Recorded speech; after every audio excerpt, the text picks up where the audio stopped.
องประชุมสัมมนาวิทยาศาสตร์ข้าพเจ้าขออนุญาตกล่าวจุดประสงค์ต่อกองประชุมสัมมนาวิทยาศาสตร์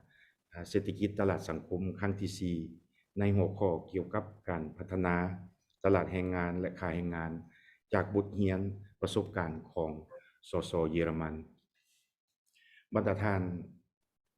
หญิงและท่านชายมื้อนี้วันที่31เดือน1 1958สปป.ลาวหรือว่าประเทศลาวและประเทศเยอรมันได้เปิดสายสัมพันธ์การทูตฉะนั้นมื้อนี้เป็นมื้อพิเศษเป็นมื้อครบรอบ64ปีแห่งในการเฉลิมฉลองสายสัมพันธ์การทูตระหว่างสปป.ลาวและสสเยอรมันเนาะถือว่าเป็นมื้อที่มีความหมายความสำคัญทั้งศูนย์กลางพรรคก็ได้อนุญาตให้สมาคมมิตรภาพลาวเยอรมันเปิดศูนย์มิตรภาพลาวเยอรมันในเช้านี้เนาะซึ่งว่าเป็นการเฉลิมฉลองเป็นการเฉลิมฉลองสายพัวพันธ์การร่วมมืออันยาวนานครบรอบ64ปีฉะนั้นเพื่อสืบต่อแผนการร่วมมือระหว่างศูนย์ฝึกอบรมและข้อมูลข่าวสารกับมูลนิธิฮันไซเดนสสเยอรมันให้บรรลุตามแผนการที่วางไว้กองประชุมสัมมนาวิทยาศาสตร์เกี่ยวกับเศรษฐกิจตลาดสังคมกรณีศึกษาของสสเยอรมันนี่มีทั้งหมด9หัวข้อซึ่งข้าพเจ้าก็ได้กล่าวไปในกองประชุมครั้งที่3แล้วแต่ว่าในมื้อนี้ก็ขออนุญาตทบทวนขึ้นอีกเทื่อนึงเพื่อเป็นข้อมูลให้แก่บรรดาผู้แทนที่เข้ามาใหม่เนาะที่เข้ามาใหม่ซึ่งว่ามื้อนี้ก็ถือว่าเป็นหัวข้อที่4และยังมีอีก5หัวข้อที่พวกเราจะได้สืบต่อจัดกองประชุมสัมมนาวิทยาศาสตร์จนสำเร็จ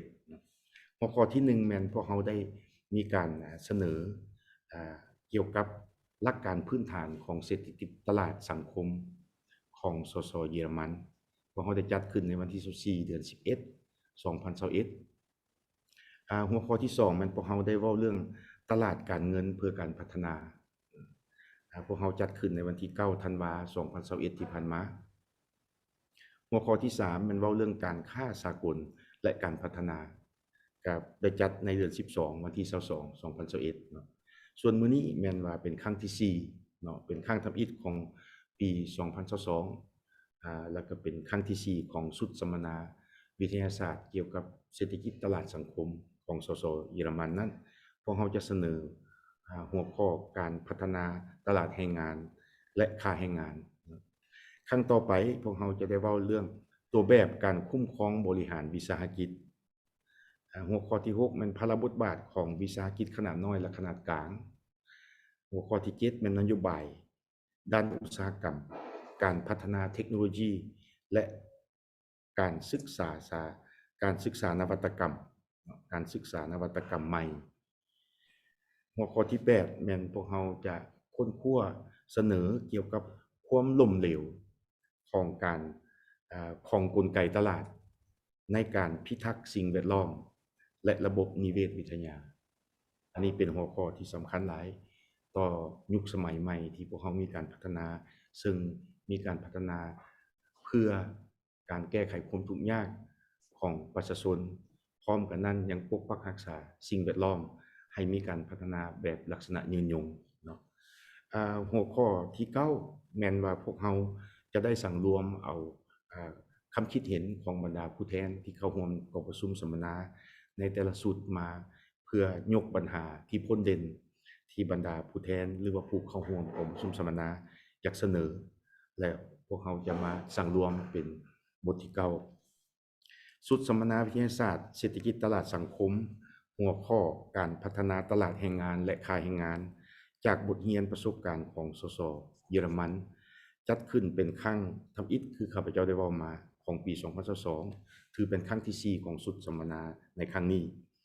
พวกเราจะได้ฟังการบรรยายของวิทยากรท่านศาสตราจารย์ดร. ฮันส์ยอร์กแฮจากมหาวิทยาลัยกฎหมายเศรษฐศาสตร์เบกแลงสสเยอรมันในปัญหาสำคัญที่เป็นกุญแจในการพัฒนาตลาดแรงงานและการกำหนดค่าแรงงานสวัสดิการสังคมการคุ้มครองแรงงานอยู่ สสเยอรมันนอกนั้นพวกเรายังจะได้รับฟังบทเสนอของกระทรวงแรงงานเกี่ยวกับปัญหาแรงงานของสปป.ลาวเนาะข้าพเจ้าเชื่อว่ากองประชุมสัมมนาวิทยาศาสตร์ในมื้อนี้จะนำเอาบทเรียนความรู้ประสบการณ์ถอดถอนได้จากสสเยอรมันบ่หลายก็น้อยเป็นการประกอบส่วนเขาในการค้นคว้ากำหนดทิศทางทฤษฎีกำหนดนโยบายพฤติกรรมของพวกเราในการเสริมสร้างพื้นฐานกลไกเศรษฐกิจตลาดตามทิศสังคมนิยมของสปป.ลาวเฮาฉะนั้นข้าพเจ้าหวังว่าบรรดาท่านจะพร้อมกันเอาใจใส่เข้าร่วมและค้นคว้าประกอบความคิดความเห็นอย่างตรงไปตรงมาเพื่อแน่ใจเฮ็ดให้กองประชุมของพวกเราในมื้อนี้เต็มไปด้วยเนื้อในที่เป็นประโยชน์ทั้งมีบรรยากาศมีความรักแพงสามัคคีเป็นการแลกเปลี่ยนซึ่งกันและกันพร้อมทั้งเป็นพื้นฐานให้แก่การปรึกษาหารือกันอีก5หัวข้อต่อหน้าเนาะข้าพเจ้าถือโอกาสนี้ขอเชิญบรรดาท่านเข้าร่วมประชุมในครั้งนี้จงสืบต่อให้การร่วมมือสัมมนาซึ่งพวกเราจะได้จัดในครั้งต่อๆไปอีกฉะนั้นในโอกาสนี้ข้าพเจ้าต่างหน้าคณะจัดกองประชุมสัมมนาวิทยาศาสตร์ขอประกาศเปิดกองประชุมสัมมนาวิทยาศาสตร์เกี่ยวกับเศรษฐกิจตลาดสังคมสสเยอรมันครั้งที่4อย่างเป็นทางการขอบใจ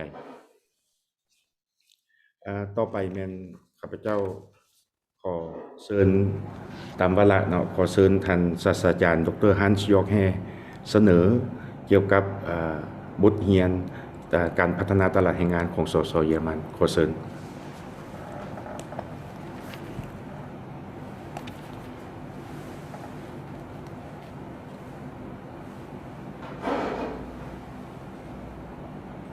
Thank you very much for this nice introduction, and I'm very happy to present you today the topic labor markets and wage development. And this is, I think, a very, very important topic because it plays a big role for social development, but also for macroeconomic development in general.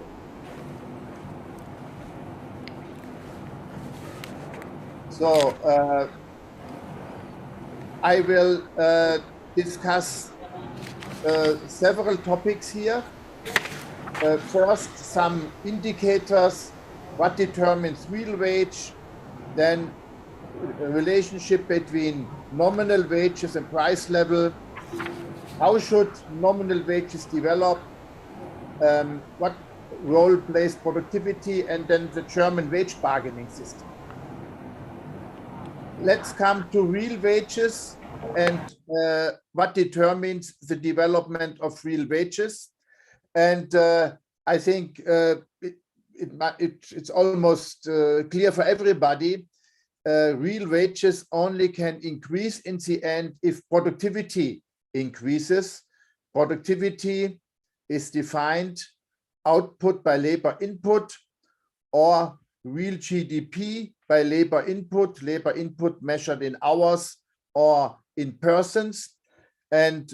productivity development mainly depends on technological improvements, qualification of the workforce, economies of scale, the law of mass production. Then also we find learning effects, but also we have intensify work, what is probably not the best strategy to increase productivity. And what should be also clear, we have a relationship between productivity and employment, because it is an identity that development of labor input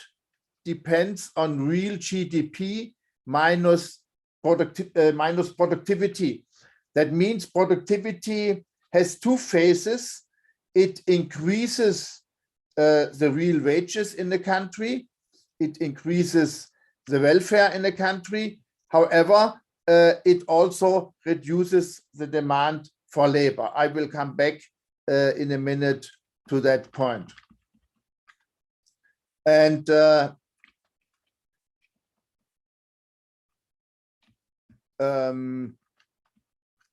let me continue. Yeah, this chart shows you in the period 1980 to 2006,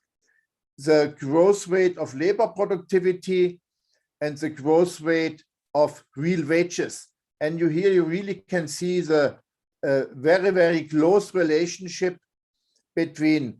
productivity increases and real wages. And you find that in all countries. This is another example from the United States from 1950s until 2010. Also very close relationship between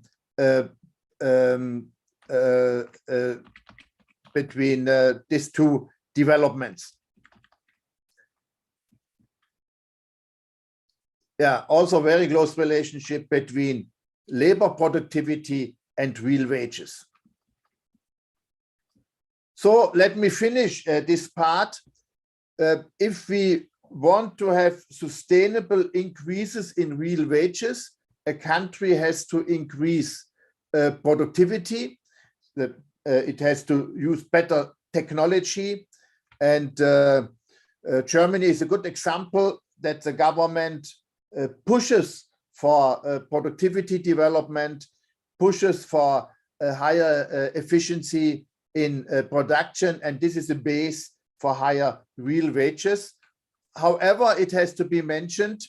that productivity increases can also reduce employment under the condition there is not enough demand. So that means if productivity goes up and real wages go up, at the same time, from the macroeconomic point of view, governments have to make sure that sufficient demand is created so that productivity does not lead to lower employment. Now let's come to the main topic of today, nominal wage development and the level of prices. And we know that if value-added tax increases, firms will increase the price. If the oil price increases, firms will increase the price. And of course, if wage costs increases, firms will also increase the price. So wages are income for the households, but on the other side, they are costs for companies. And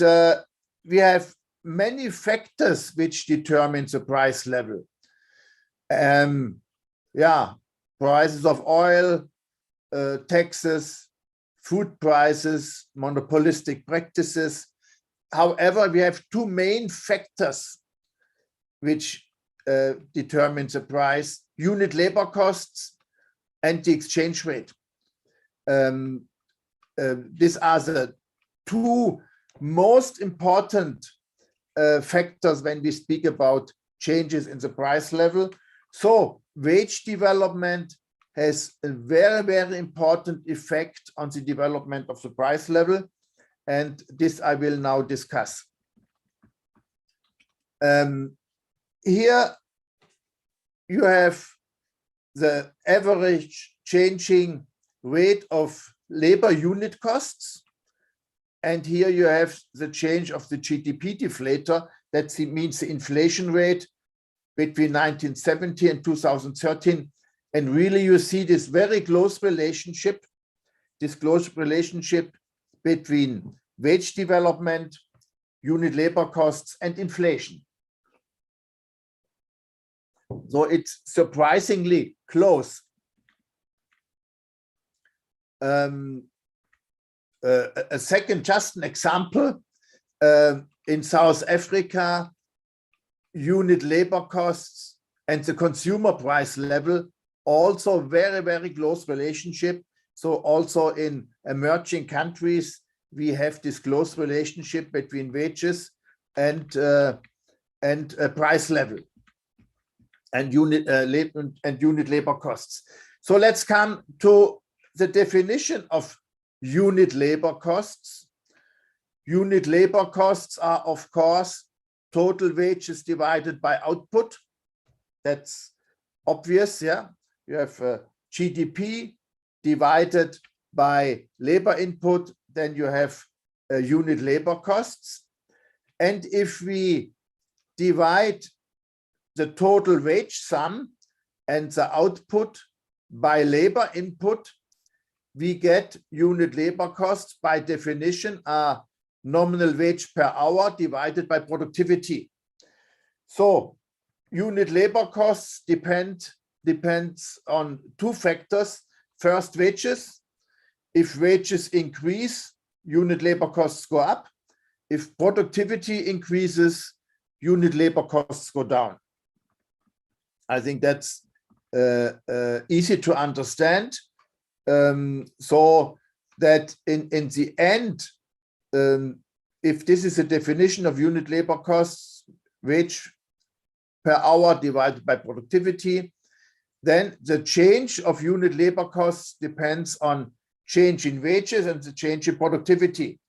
So if nominal wages change 5%, productivity 3%, unit labor costs will go up 2%. So, and the argument will be that this unit labor costs defined as here play really a major role in the development of the price level.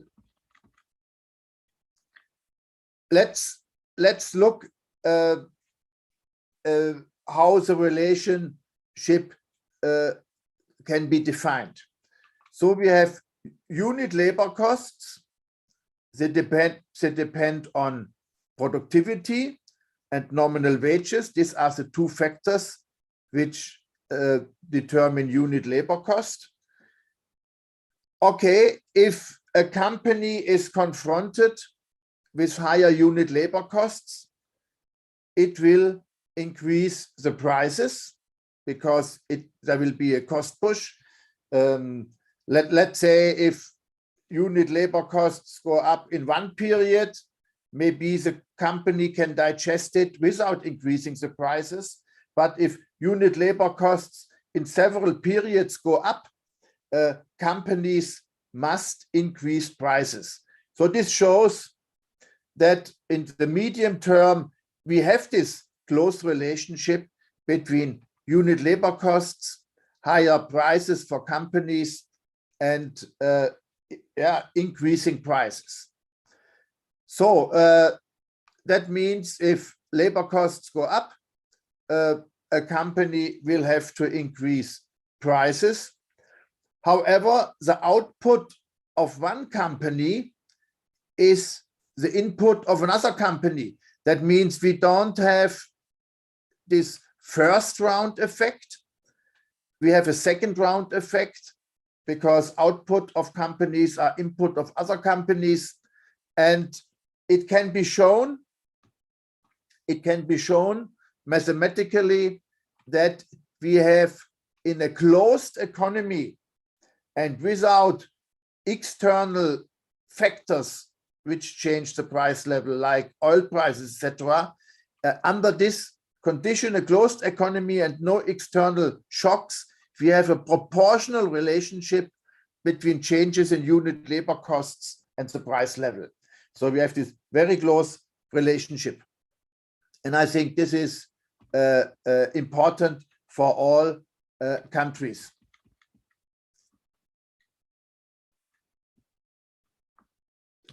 This is the same model in a little bit more formal way. So the price index by definition is equal to unit labor costs. And here we have the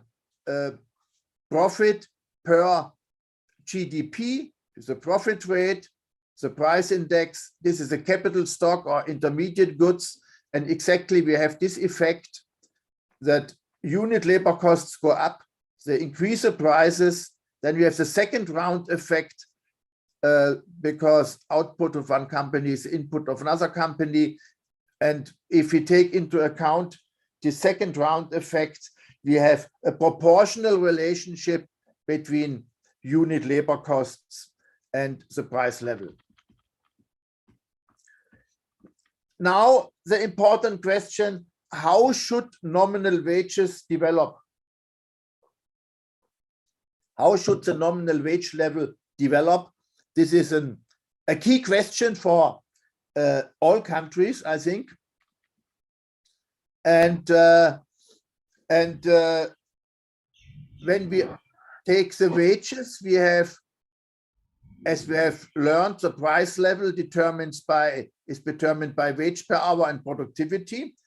And we come to this very important formula. The wage level should increase according to target inflation rate plus trend productivity. If wages develop according to this formula, the wage factor, wage increases lead to a price level change exactly according to the target inflation rate. So let's discuss a little bit target inflation rate and productivity trend. The target inflation rate is usually given by the central bank. For example, the European Central Bank, the Bank of England, the US Federal Reserve have an inflation target of 2%. Many countries from the global south have also inflation targets, sometimes higher. So inflation target is usually given by the central bank or by the government. And it's usually a relatively low inflation rate. No country in the world wants to have a deflation because deflation increases the real debt burden, is very bad. So all countries in the world want to have a small positive inflation rate. Let's come to trend productivity. When we take this formula for wage development, we should not take the annual productivity because the annual productivity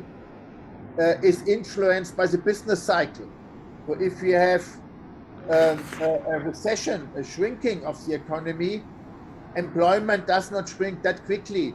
So productivity goes down.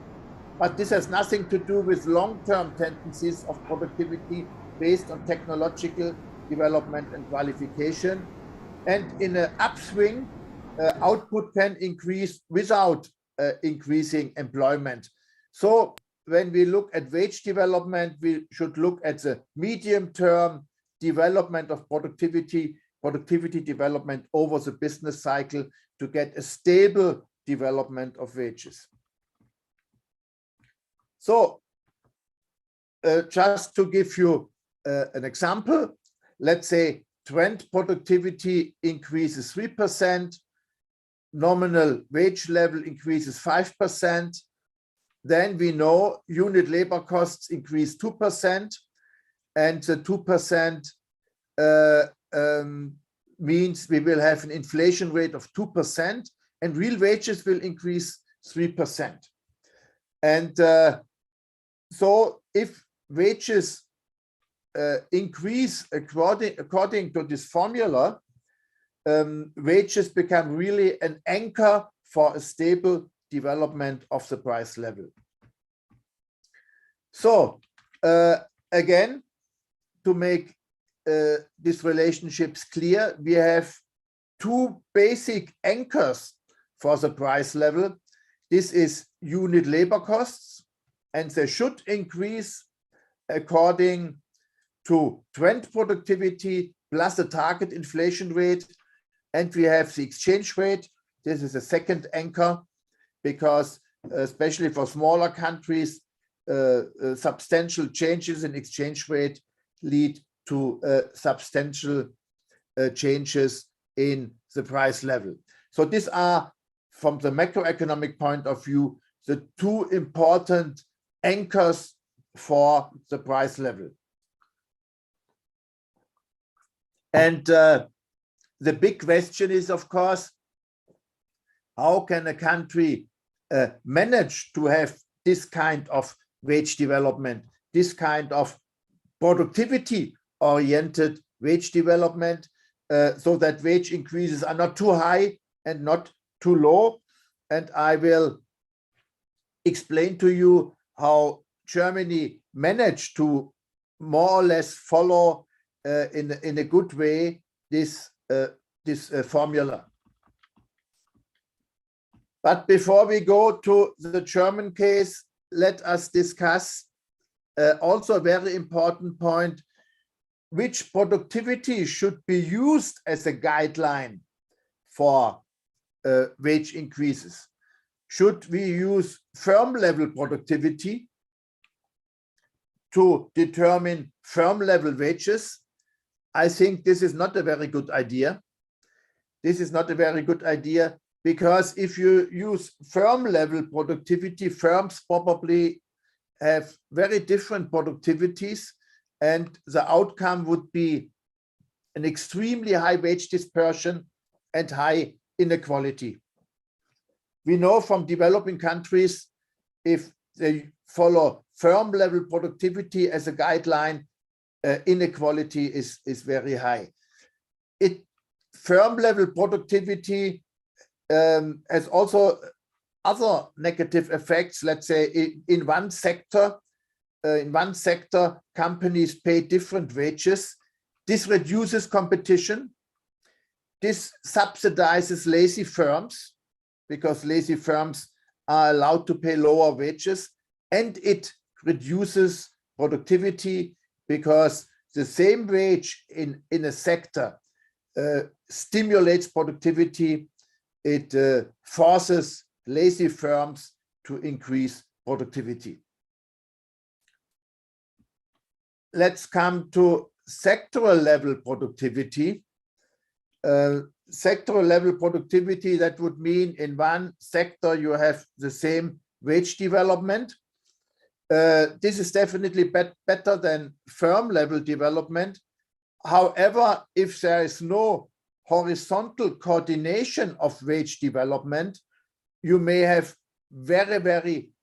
different wage levels in different in different sectors, because you have sectors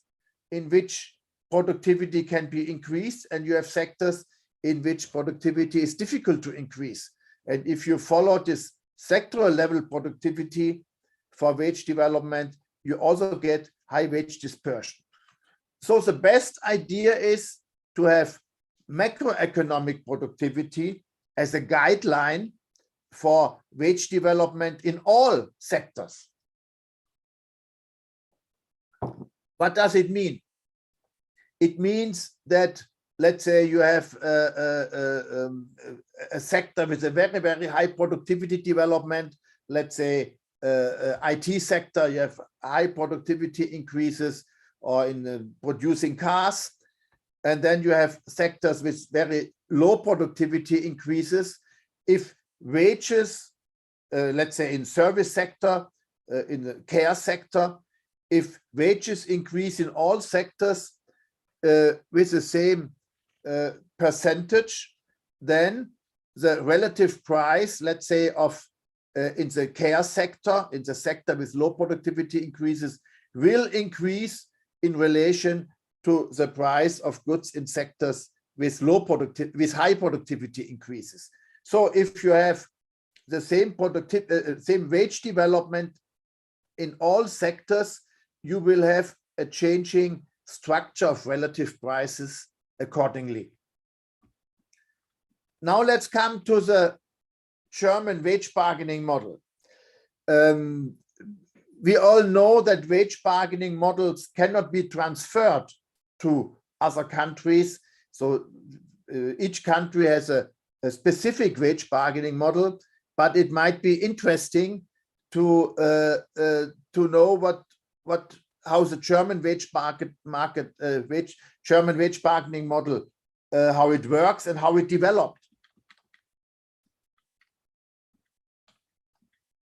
First, in Germany, wages are negotiated between trade unions and employers' organizations, usually on a sectoral level. And also trade unions are organized along industries. So we have a union for the metal industry, we have a union for the chemical industry, and we have, of course, a union federation. And for employers, we have the same. We have sectoral employers organizations, and we have also a federation. And it is free for workers to join a trade union.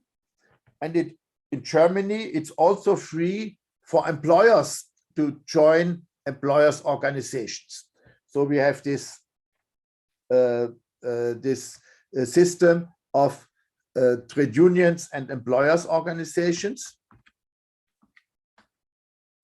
And trade unions and employers organizations on a sectoral level, they make agreements about wage increases, usually for 1 year or for 2 years, but wages increase almost every year. So they can also negotiate a stepwise wage increase. And it is also negotiated when the next wage negotiation takes place. In the meantime, there are no wage negotiations allowed. Also, working conditions can be negotiated. Of course, we have a law which regulates working conditions, but unions can negotiate better conditions. And formally, these agreements between employers organizations and trade unions have only been followed by companies joining employers associations and workers which are members of trade unions. However, in Germany, the wage bargaining coverage, that means the number of persons which are paid according to wage negotiations, is much higher than union density, than union membership, because many firms pay negotiated wages even if there is no trade union in their company, and definitely they pay for non-union members in companies which take part in negotiations, because they don't want to stimulate that the number of union membership increases. In Germany, we don't have many strike actions. In general, there's a very good cooperation between trade unions and employers associations. So they have the same interest, so to speak, in developing the industry, developing the company. So strike actions do not take place frequently. That's different in other countries. And we have a relatively complicated procedure how strikes are organized. So if wage negotiations do not lead to agreement, then both parties can agree on an arbitration process. So an independent person will be appointed to help to find a compromise. If really no compromise can be found, trade unions can go on strike. But first they have to ask members, and only if 75% of trade union members vote for the strike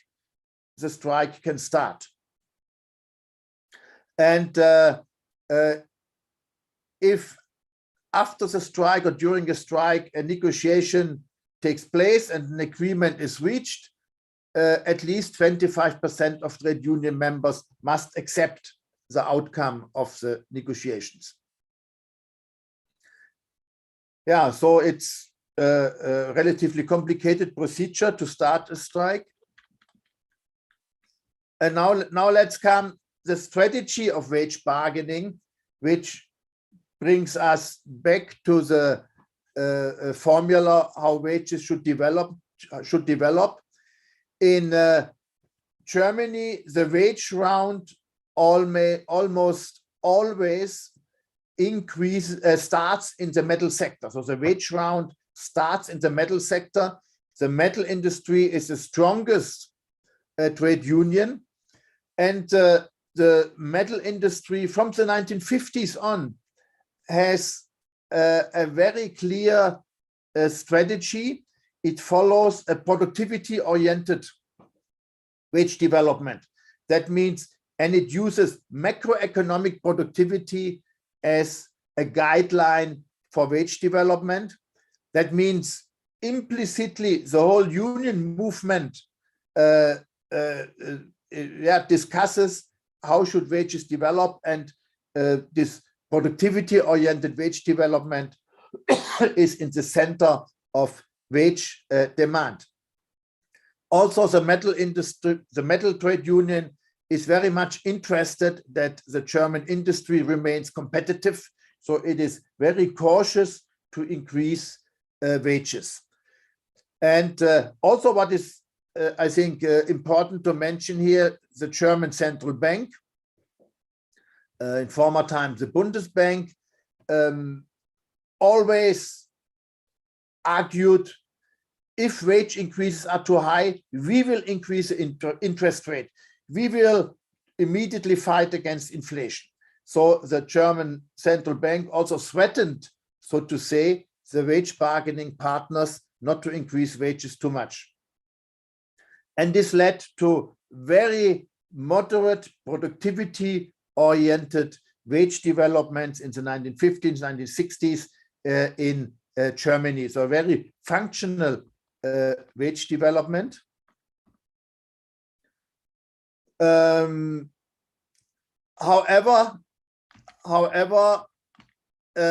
what I have not mentioned is that the wage negotiation in the metal industry had a very strong signaling effect. That means other industries would more or less completely take over these negotiations. So in other industries, wages would increase with the same percentage, and even areas which were not unionized, let's say small restaurants or haircutting or service sector, they would also increase wages according to the negotiations in the metal industry. So we had this very, very strong signaling effect, very strong informal coordination of wage development. Yeah, so that even small firms increased wages in the same way as in the metal industry. This made Germany a relatively equal country, and until today it is a relatively equal country. What is important in very different dimensions. This model I just explained to you changed a bit after German unification. After German unification, a kind of German unification was in 1990. So after German unification, a kind of dual labor market developed. In one sector, in big industry, metal industry, chemical industry, etc., we still have the old system. The old system in which the metal industry starts with wage negotiations. You have the strong signaling effect. So we have the old system still in place, more or less. However, we have now a big sector in which wage negotiations don't play a role, in which wage negotiations don't take place at all. How can we explain that? After German unification, many East German companies did not join employers' organizations. So they did not take part in wage negotiations. And also, many workers did not join trade unions in former GDR. In general, union membership went down. And this led to a situation also that the signaling effect from negotiation in the metal industry became weaker, and a low wage sector developed in which wage negotiations did not play a role. So we have this dual labor market, the old system with trade unions and employers associations, and a sector which was not covered by wage negotiations. And this led to a situation that Germany in 2015 had to introduce a minimum wage. Before 2015, Germany did not have a minimum wage. So to stop a further explosion of the low wage sector, Germany had to introduce a minimum wage in 2015. This line shows you union density, so the percent of workers which are members of trade unions. You see, it's this was an old model from the 50s. It was about 35%, and now it went down to 15%. So trade unions became weaker. And here we have wage bargaining coverage. Remember, many companies pay negotiated wages in spite they are not legally forced by wage negotiations, but also wage bargaining coverage, as you can see here, went down, so that now only 59% of trade unions of workers are covered by wage bargaining. And you can see in Eastern Germany, former GDR, the percentage is even lower.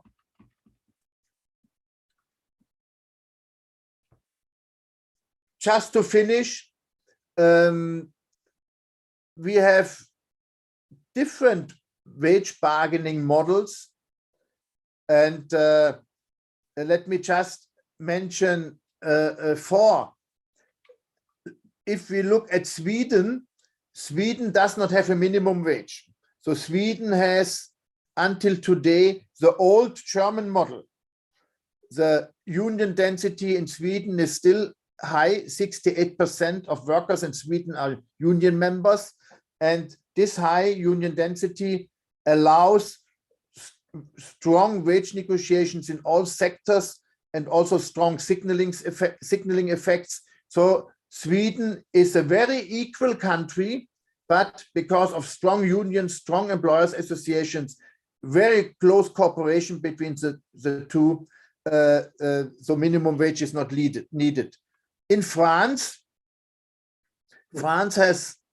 also a very interesting model. We have sectoral wage negotiations, but then by law, this is extended. The outcome of sectoral negotiations is extended to all companies. So all companies in the sector have to pay that negotiated wage. So the negotiated wage became the government dictated wage, if you like. Austria, also a very interesting model. In Austria, all firms are forced to join employers associations. And if they join employers associations, they are already automatically covered by wage negotiations. So in Austria, we have a 100% coverage of workers by wage negotiations. Italy, in the institution, it is written that each worker has the right to be paid according to sectoral wage negotiations. So we have all these different models. To sum up, the first important point that was mentioned is the basis for real wage increases is development of productivity, technology, qualification, economies of scale. So in the longer time, real wages only can increase if productivity increases. Second major argument, there are two major anchors for the price level, two major factors which determine the price level in the medium term. First, the development of unit labor costs. Second, the exchange rate. Development of unit labor costs, at least in industrialized Europe, US, the unit labor cost development plays the key role. So we have in the medium term a very close relationship between the development of the level of unit labor costs and the inflation rate. So this means it is countries which do not want to have volatile price level, countries which do not want to have high inflation or deflation, have to care for a stable development of unit labor costs. And I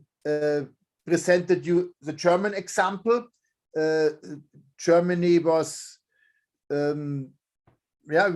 really could say that one of the best performing countries from the 1950s until today, when we look at development of unit labor costs. And in the German model, this very functional development of wages was based on close cooperation between companies, employers associations, and trade unions. Of course, there were conflicts, there were also strikes, but overall, this is part of the social market economy that trade unions and employer associations are partners, and they negotiate conflicts, and overall this model created a very, very stable development of wages.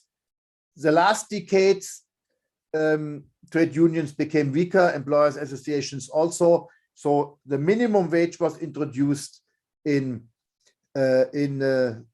Germany. In many countries, minimum wages are introduced, which take over the function to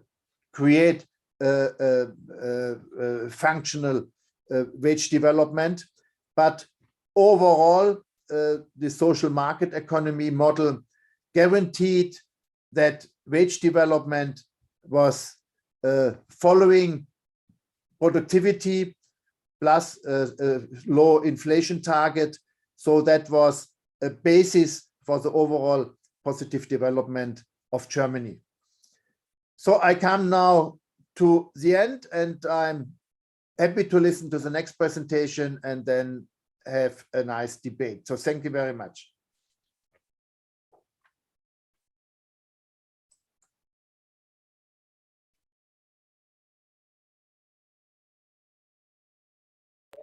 ที่ได้ให้การเสนอกรณีศึกษาของสสเยอรมันและบางส่วนบางข้อมูลเกี่ยวจากแอฟริกาใต้หรือว่า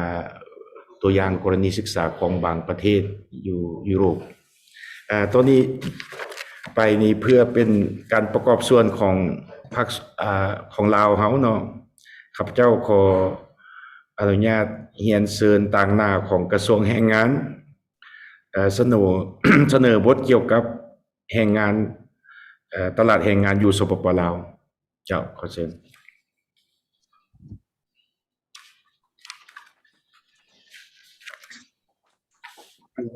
สบายดี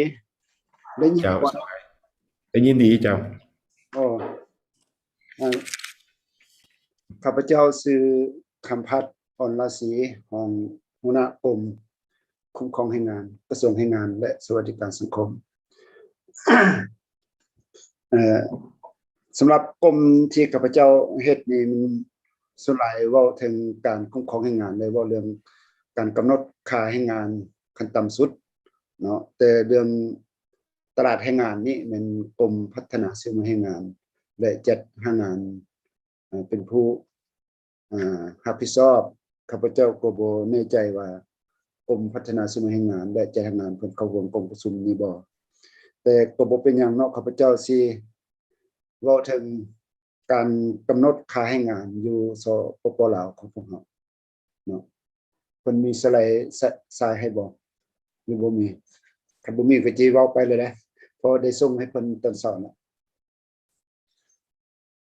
ก็ก่อนอื่น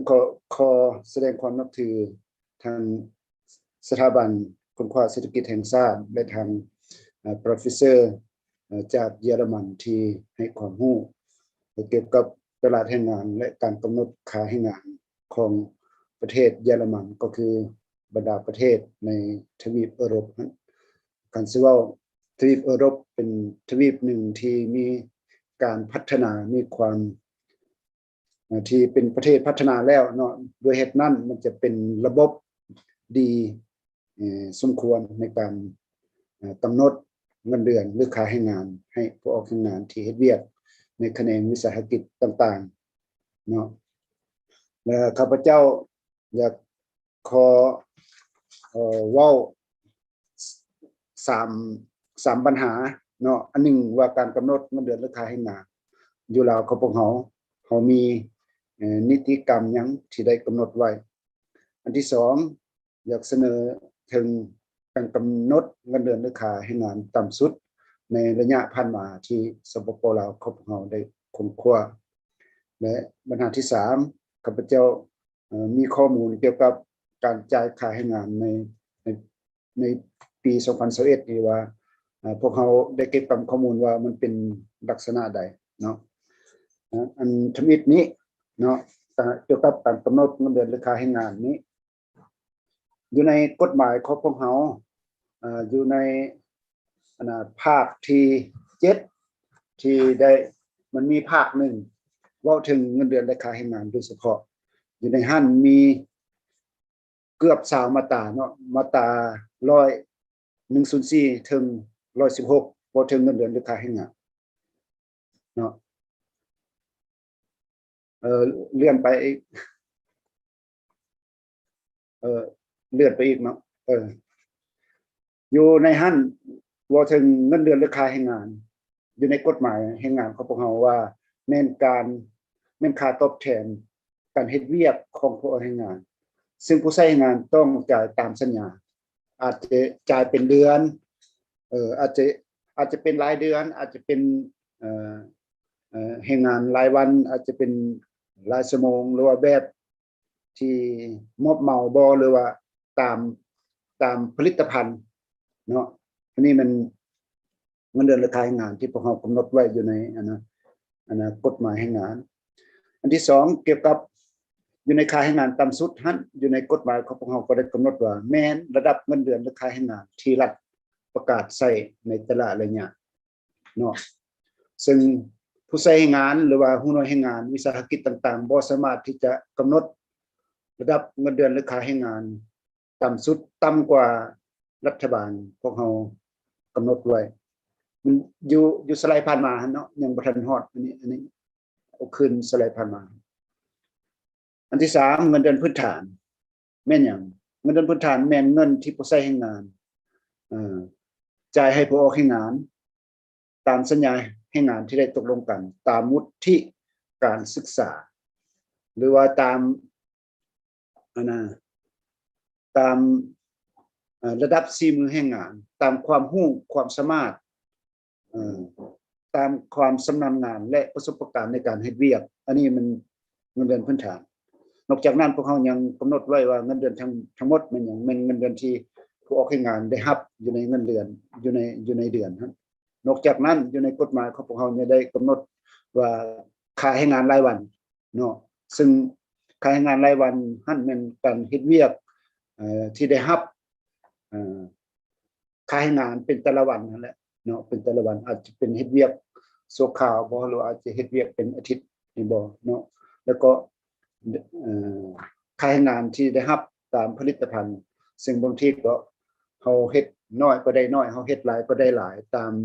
ที่สัญญาให้งานหรือว่ากฎระเบียบของหัวหน้าให้งานนั้นได้วางออกเนาะ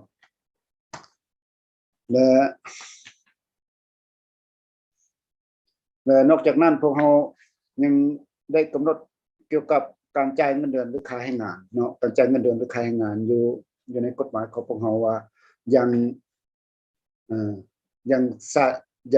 น้อยสุดแม่นเดือนนึงให้จ่ายครั้งนึงเนาะบ่ให้ว่า2เดือน3เดือนจะค่อยจ่ายเทื่อนึงมันยังโดนสุดแม่นเดือนนึงให้จ่ายเทื่อนึงแต่ว่าคันพวกที่กินตามผลิตภัณฑ์หั่นแม่นให้จ่ายเดือนนึง2ครั้งเนาะอันนี้มันกฎหมายของเราได้กำหนดไว้นอกจากนั้นยังเว้าถึงการเฮ็ดเวียกเพิ่มโมงที่คือสปป.ลาวของพวกเราแม่นภาควิสาหกิจพวกเราให้เฮ็ดเวียกอาทิตย์นึง6มื้อเนาะมื้อนึง8ชั่วโมงเนาะคันว่ากาย8ชั่วโมงหั่นต้องได้รายค่าเฮ็ดเวียกเพิ่มโมงหรือว่าคิดราย OT เนาะแล้วก็นอกจากนั้นยังมีค่าเฮ็ดเวียกต้องคิดรายเวลาพวกเราบ่ได้พักประจำอาทิตย์บางทีบางของจักของงานมีเวียกด่วนที่ต้องได้เฮ็ดคันได้เฮ็ดวันอาทิตย์หรือว่าได้เฮ็ดวันพักทางราชการก็ต้องได้รายเงิน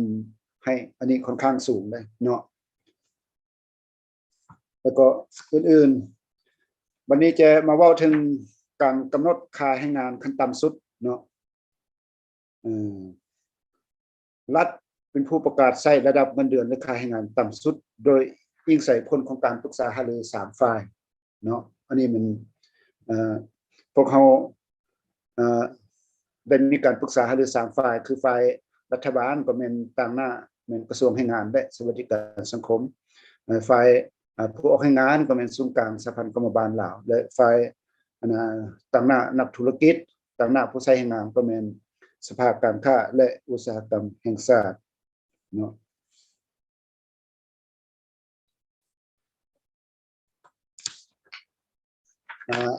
จุดประสงค์ของการกำหนดเงินเดือนและค่าให้งานต่ำสุดนั้นก็แม่นเพื่อปรับปรุงการดำรงชีวิตของชาวผู้ออกให้งานให้ได้ขั้นพื้นฐานว่าซั่นซะเนาะและดีขึ้นกว่าเก่าโดยสอดคล้องกับระดับการขยายตัวของเศรษฐกิจสังคมเนาะและอันที่2ก็แม่นเพื่อให้ผู้ใช้แรงงานรับรู้และเข้าใจในการปรับปรุงค่าแรงงานขั้นต่ำสุดให้ผู้ออกแรงงานอันที่3ก็เพื่อให้ผู้ออกแรงงานได้รับผลประโยชน์โดยค่าตอบแทนจากการเฮ็ดเวียกอย่างเหมาะสมและยุติธรรมกับรายรับที่ตนควรจะได้รับในการเฮ็ดเวียกเนาะเหตุผลของการปรับปรุงค่าแรงงานต่ำสุดนั้นก็อันนึงก็แม่นสภาพการเปลี่ยนแปลงทางด้านเศรษฐกิจทั้งอยู่ภายในประเทศและอยู่ภาคพื้นสากลเนาะแต่ว่าเพื่อเป็นแรงจูงใจให้ผู้ออกงานในการพัฒนาวิชาชีพพัฒนาฝีมือแรงงานตัวเองเพื่อและแก้ไขปัญหาการขัดแย้งแรงงานของประเทศคือปัจจุบันพวกเราก็มีหลายๆของเจ้าของงานก็ขาดแคลนทางด้านแรงงานโดยเหตุนั้นเนาะในต่อไปนี้องค์การ3ฝ่ายของเราก็จะได้มีการปรึกษาหารือในการปรับปรุงค่าแรงงานขั้นต่ำสุดเนาะและขอบเขตการนำใช้ฮะเนาะขอบเขตการนำใช้สำหรับของค่าแรงงานขั้นต่ำสุดนี่มันนำใช้ผู้อำนวยการผลิตธุรกิจที่ดำเนินธุรกิจว่าซั่นซะเนาะที่ดำเนินธุรกิจและบ่มีผลบังคับใช้สำหรับผู้เฮ็ดเวียก ให้รัฐบริหารนี่หรือว่าให้พนักงานราชการนี่มันบ่มีผลบังคับใช้และก็บ่มีผลบังคับใช้สำหรับแรงงานที่มี4มือเนาะมีความชำนาญงานหรือเฮ็ดเวียกในระยะหนึ่งแล้วที่มีวุฒิการศึกษามีประสบการณ์อันนั้นมันบ่ให้ถือเอามันบ่ให้มีผลบังคับใช้สำหรับค่าแรงงานสำหรับค่าแรงงานของพวกนี้นี่ต้องสูงกว่าค่าแรงงานขั้นต่ำสุดที่พวกเราได้กำหนดไว้ในแต่ละระยะเนาะคือการปรับปรุงค่าแรงงานในค่าแรงงานต่ำสุดเนาะเอาเบิ่งสไลด์ต่อไปให้ได้พวกเราได้มีการสร้างหรือว่าห้างดำรับว่าด้วยค่าแรงงานขั้นต่ำสุดในปี1991เนาะในระยะหนึ่งในระยะนั้นเป็น26,000 กีบเนาะและต่อมาฮอดปี1997คันจะว่าก็6ปีเนาะเกือบ6ปีก็ได้ปรับปรุงจาก26,000มาเป็น36,400 กีบต่อเดือนได้นี่เนาะแล้วฮอดปี2000เนาะในระยะนั้นก็แม่น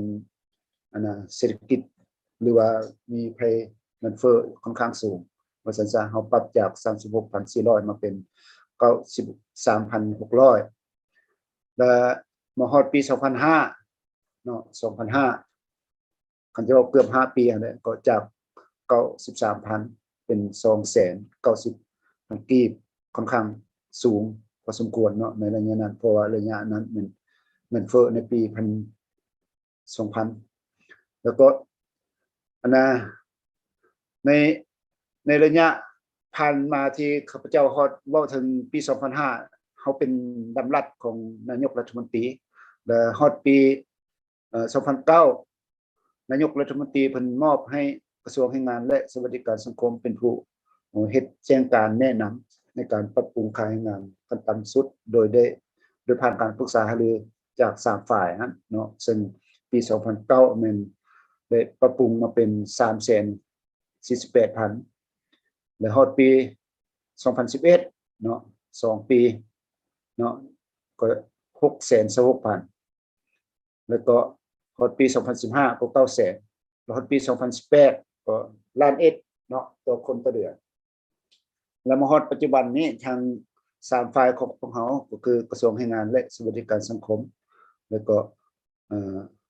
ศูนย์กลางกรรมบาลและสภาการค้าก็กำลังปรึกษาหารือ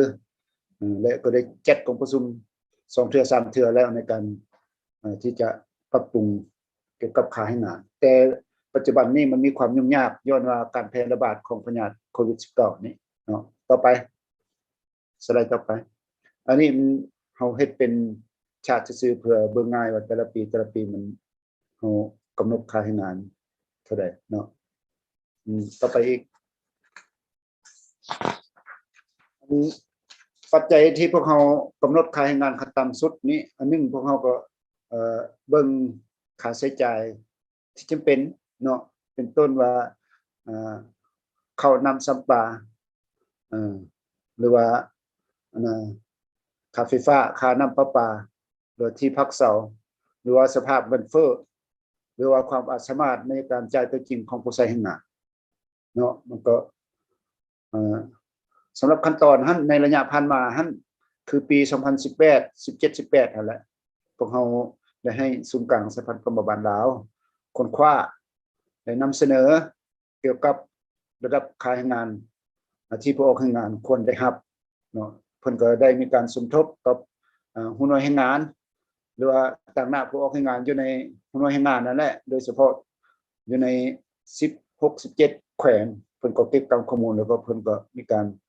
ผ่านอยู่ในขั้นตอนแล้วก็มาเสนอทางสภาการค้าเพิ่นก็ไปค้นคว้าแล้วก็ปรึกษาหารือว่าความเป็นไปได้ในการใช้จ่ายในการที่จะมีความสามารถในการจ่ายตัวจริงเนาะและกระทรวงแรงงานของเขาก็มีหน้าที่ในการค้นคว้าเบิ่งตามความเหมาะสมโดยไม่สมทบกับคณะกรรมการที่เกี่ยวข้องในการปรึกษาหารือว่าเรา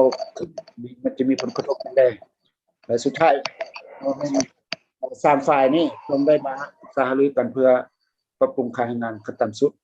มันก็ได้ใช้เวลาหลายว่าซะในระยะผ่านมาสไลด์ต่อไปเนาะ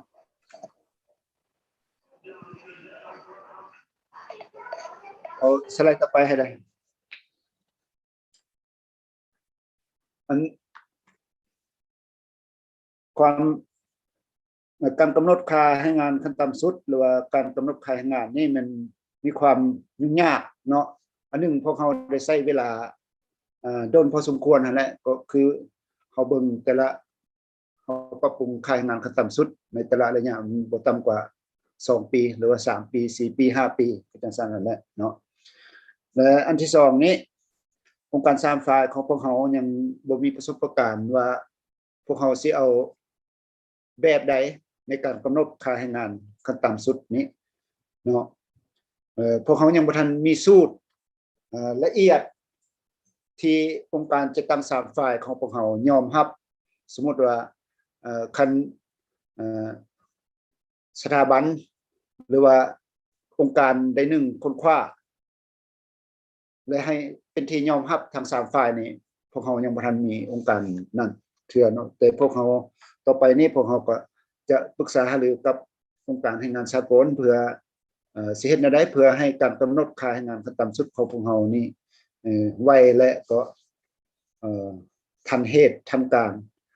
คือถึงกับเชี่ยวชาญเพิ่นได้เว้าอยู่บางประเทศอยู่ในเยอรมันก็หรือว่าอยู่บางประเทศในยุโรปอัน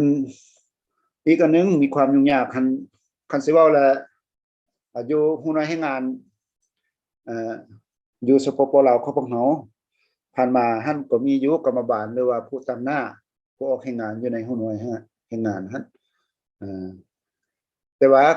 การจะเจรจาหรือว่าความรู้ความสามารถที่จะร่วมกับผู้ใช้แรงงานหรือว่าร่วมกับผู้น้อยแรงงานในการปรับปรุงค่าแรงงานของตัวเองรวมทั้งค่าแรงงานขั้นต่ำสุดรวมทั้งผลประโยชน์อื่นๆนี่หน่วยกรรมบาลบ่หรือว่า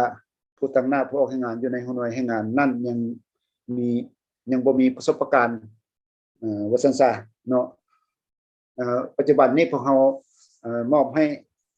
ศูนย์กลางสภากรรมบาลลาวเพื่อยกระดับเพื่อให้ความรู้แก่หน่วยกรรมบาลหรือว่าผู้ตั้งหน้าผู้ออกแรงงานอยู่ในหน่วยแรงงานนั้นโดยเฉพาะ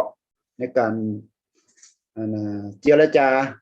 หรือว่าการสร้างสัญญาแรงงานร่วมหมู่หรือว่าการเจรจาต่อรองร่วมหมู่เพื่อจะมีผลบังคับใช้อยู่ในหน่วยแรงงานนั้นผมก็ได้มอบให้ศูนย์กลางสภากรรมบาลลาวในการค้นคว้าเนาะคือบ่เห็นสไลด์ไปเนาะเอาสไลด์ตัวนี้เว้าแล้วตัวสไลด์ต่อไปในปี2021นี้ในท้ายปีพวกเราได้มีการเก็บข้อมูลเกี่ยวกับเงินเดือนและค่าแรงงานพวกเราได้เก็บข้อมูลอยู่ใน10แขวงเนาะอยู่ใน10แขวงพวกเราก็จะเก็บหมดทุกแขวงนั่นแหละแต่ว่ามาถึงปัจจุบันพวกเราสามารถสำรวมได้10แขวงเนาะคือหน่วยแรงงานทั้งหมดนี่มี175หน่วยแรงงานที่เราเก็บกันอยู่ในหั้นบริการอุตสาหกรรมกสิกรรมเนาะบริการ75หน่วยแรงงานอุตสาหกรรม74กสิกรรม22หน่วยแรงงานซึ่งในการเก็บข้อมูลท่านมีผู้ออกแรงงานทั้งหมดนี่ 6,250 คนเนาะบริการ 2,000 ปลายอุตสาหกรรม 3,600 กสิกรรม 572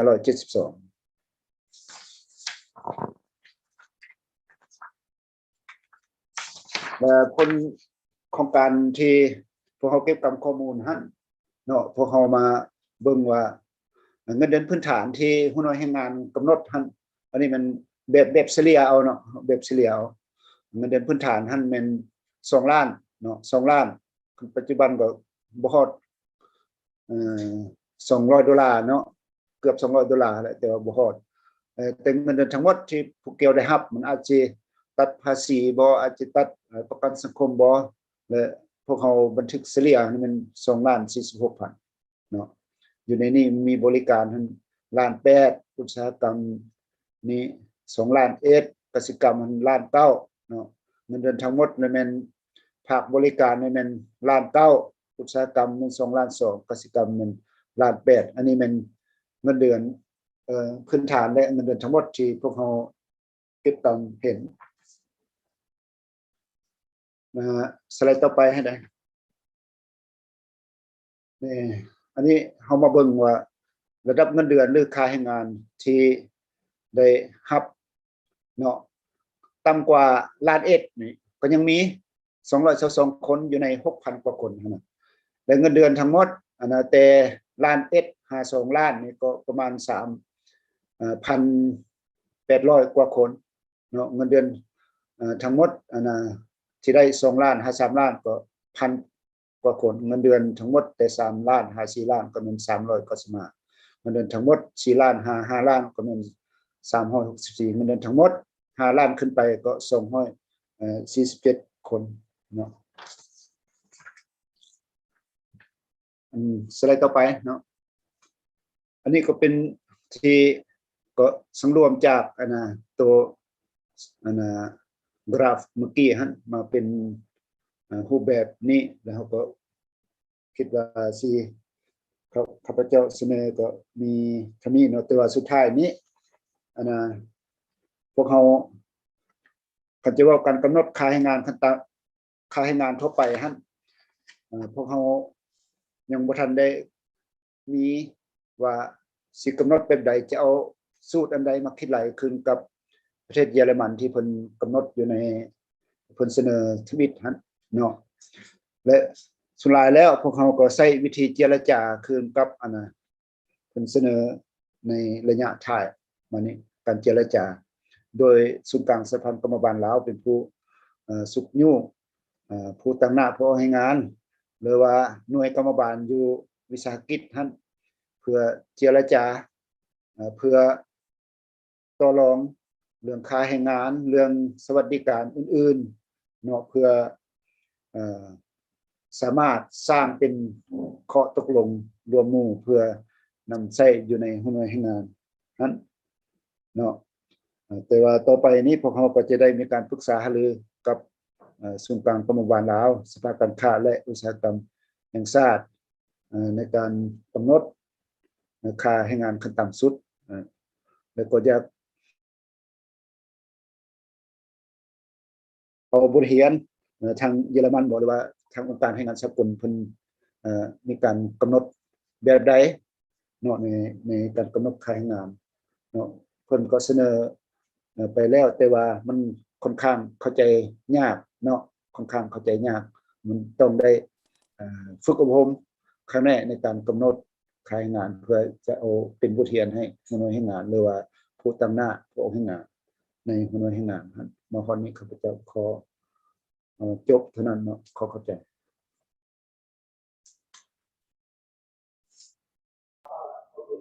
เจ้าแสดงความขอบใจท่านดร.คำพัฒน์อ่อนราศีหัวหน้ากรมคุ้มครองแรงงานกระทรวงแรงงานและสวัสดิการสังคมที่ได้ให้ความกระจ่างแจ้งให้ข้อมูลเกี่ยวกับปัญหาแรงงานต่อกองประชุมพวกเราละเอียดพอสมควรเนาะนี่ผ่านการรับฟังนี่ข้าพเจ้าเห็นว่ามีหลายปัญหาที่ทั้งสปป.ลาวพวกเราก็ได้มีการดำเนินการคล้ายคือกับทั้งบทเรียนของสหพันธ์เยอรมันเนาะคิดว่าถือว่าเป็นการเปิดศักราชใหม่ที่เป็นการเปิดโอกาสให้พวกเราอาจจะสามารถได้มีการปรึกษาหารือกันแล้วก็มีการพันขยายการร่วมมือกันในอนาคตข้าพเจ้าคิดว่าปัญหาที่ทั้งท่านคำพัฒน์ได้เสนอมาแม่นว่าพวกเราอยู่สปป.ลาวนี่ยังอยู่ทั้งฝ่ายเยอรมันนี่เพิ่นจะปล่อยให้ทั้งสหพันธ์กรรมบาลแล้วก็สมาชิกสมาคมผู้จ้างงานนั้นเป็นผู้เจรจากันเนาะตามข้าพเจ้าได้ฟังมาเมื่อกี้นี้แต่ว่ายุคของเราของพวกเรายังเพิ่มมีรัฐบาลโดยเฉพาะทางหน้ารัฐบาลนี่มันกระทรวงแรงงานพวกเรานี่สวัสดิการสังคมนี่ยังเข้าไปมีส่วนร่วมในการกำหนดค่าแรงงานต่ำสุดแต่ว่าถึงใดก็ตามข้าพเจ้าคิดว่าทั้งสถาบันค้นคว้าวิทยาศาสตร์เศรษฐกิจสังคมของเขามีการค้นคว้าแล้วก็มีการร่วมมือกับหลายองค์การจัดตั้งสากลในอนาคตพวกเขายินดี มีการร่วมมือและก็ยินดีมีการปรึกษาหารือผ่านกองประชุมวิทยาศาสตร์กองประชุมสำนักวิทยาศาสตร์หรือว่าผ่านโครงการหัวข้อการค้นคว้าร่วมกันเพื่อให้พวกเราได้ช่วยเหลือพวกเราแม่นฝ่ายนักค้นคว้าแต่พวกเรายินดีที่จะประกอบส่วนเนาะให้การสนับสนุนหรือให้การบริการแก่3ภาคส่วนที่ท่านได้กล่าวมานั้นฉะนั้นวาระต่อไปนี้เป็นวาระของการปรึกษาหรือว่าประกอบความเห็นผ่านการรับฟังนั้นเพื่อเป็นการเปิดฉากให้บรรดาท่านได้มีความคิดความเห็นข้าพเจ้าก็อยากขอตั้งบางประเด็นที่สำคัญที่ข้าพเจ้าได้สังรวมไว้เนาะกรณีการเสนอของท่านศาสตราจารย์ดร.แฮเกี่ยวกับเรื่องปัญหาการเพิ่มขึ้นค่าแรงของสหพันธ์เยอรมันนั้นแม้นว่าจะมีการเจรจากันเป็นแต่ละระยะเป็นระยะ1 ปีหรือ2 ปีแล้วก็ผ่านมาบ่ได้กำหนดราคาค่าแรงงานต่ำสุดแต่ตกมาฮอดปี2019นี่เพิ่นก็มีการกำหนดค่าแรงงานต่ำสุดซึ่งจะเป็นพื้นฐานให้แก่การเจรจาง่ายขึ้นปัญหาที่ข้าพเจ้าอยากตั้งนี้แม่นว่าพวกเราได้เว้าถึงผลิตภาพเว้าเรื่องคุณภาพของผลิตภัณฑ์ที่จะผลิตเข้ามาจำหน่ายและให้การบริการอยู่ในสังคมนั้นถ้าว่าผลิตภาพสูงค่าแรงงานจะสูงขึ้นฉะนั้นท่านได้ยกปัญหาว่าเมื่อค่าแรงงานสูงขึ้นมันเป็นต้นเหตุเนาะมันเป็นต้นเหตุเฮ็ดให้ต้นทุนการผลิตสูงขึ้นฉะนั้นสินค้าหรือการบริการในสังคมก็เพิ่มขึ้นสูงขึ้นและในบางตัวอย่างที่ท่านได้ยกให้เห็นนั้นมันมีอยู่บ่อนว่าค่าแรงงานเพิ่มขึ้นตลอดระยะ50 ปีที่ผ่านมาอยู่บางประเทศค่าแรงงานมันเพิ่มขึ้นแต่ว่าค่าครองชีพก็เพิ่มขึ้นราคาก็เพิ่มขึ้นซึ่งอยู่ในบทเรียนที่ท่านได้เสนอมานั้นเห็นว่าค่าแรงงานยังต่ำกว่าค่าครองชีพหมายความว่าการเพิ่มขึ้นของค่าแรงงานนั้นมันคุ้มค่าแล้วบ่หรือว่ามันเพียงพอกับค่าครองชีพที่เพิ่มขึ้นบ่ปัญหานี้นี่อยากให้ท่านให้บทเรียนต่อพวกเราตื่นว่าพวกท่านแก้ไขแนวใดอันนั้นปัญหาที่1และปัญหาที่2ที่ข้าพเจ้าตั้งปัญหานี้แล้วแม่นว่าจุดจบมันอยู่ไสถ้าว่ามีการเจรจาถึงขั้นว่าถ้าเจรจาบ่ลงตัวมันจะมีการประท้วงเกิดขึ้นฉะนั้นมันเฮ็ดให้เกิดความสับสนแล้วแนวใดก็ตามอยู่สหพันธ์เยอรมันของพวกท่านมีความสงบเนาะซึ่งข้าพเจ้าเองก็ได้ติดตามผ่านมาก็บ่ค่อยมีการประท้วงว่ากรรมกรหรือผู้เอาแรงงานบ่พอใจถึงขั้นมีการประท้วงซึ่งว่าทั้ง2องค์กรบ่ว่ากรรมบาลสหพันธ์กรรมบาลหรือว่าสมาคมผู้ใช้แรงงานนี้มีการปรึกษาหารือกันแต่ข้าพเจ้าก็อยากเข้าใจว่าจุดจบมันอยู่บ่อนใดอยากให้ท่านยกตัวอย่างให้พวกเราครับขอเชิญ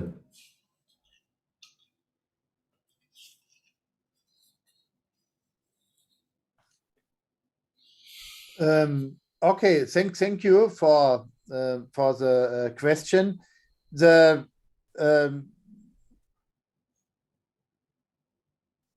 So basically, we have a cooperation between employers associations and trade unions, and what is important, I think, and also specific for Germany and some other countries, during the wage negotiations, the macroeconomic repercussions are taken into account. This is also in Sweden and Austria the case. That means if the metal union negotiates and starts the wage round, it is discussed what is the macroeconomic situation. And what is important, the trade unions have a strong own research institute, and this research institute delivers the important data, which then become the basis for the wage negotiations. And so except really a small number of years, these wage negotiations successfully come to the end without industrial strike actions. So this is an overall successful model. And in the end, in Germany, it's very clearly to see that the development of unit labor costs, that means nominal wages and productivity, are the main factor which determines the price level. But let me give you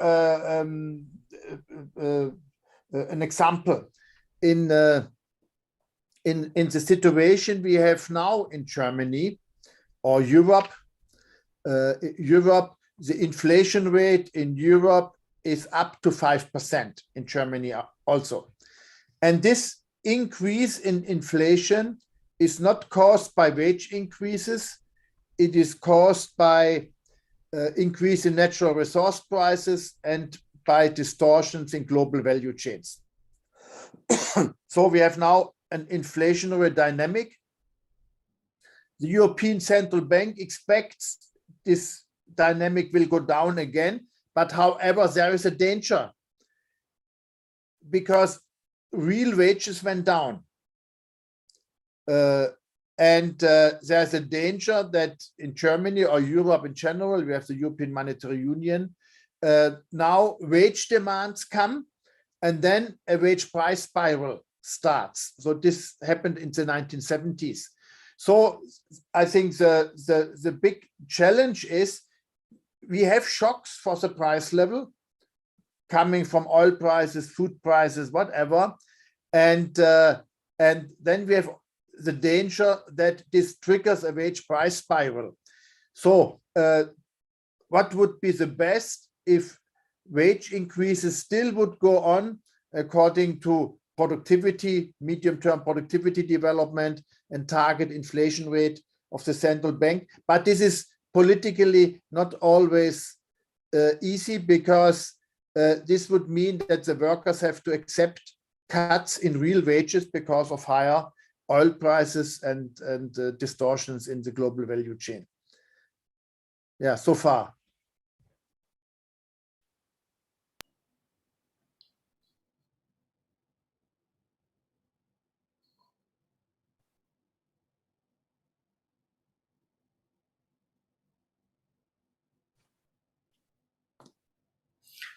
เจ้าขอบใจหลายๆท่านโปรเฟสเซอร์แฮข้าพเจ้าคิดว่าบรรดาท่านที่เข้าร่วมกองประชุมมื้อนี้มีคำถามที่หลากหลายเนาะฉะนั้นต่อไปนี้พวกเรา Open Floor เนาะเชิญบรรดาท่านมีคำคิดคำเห็นหรือว่าตั้งคำถามเนาะขอเชิญบรรดาท่าน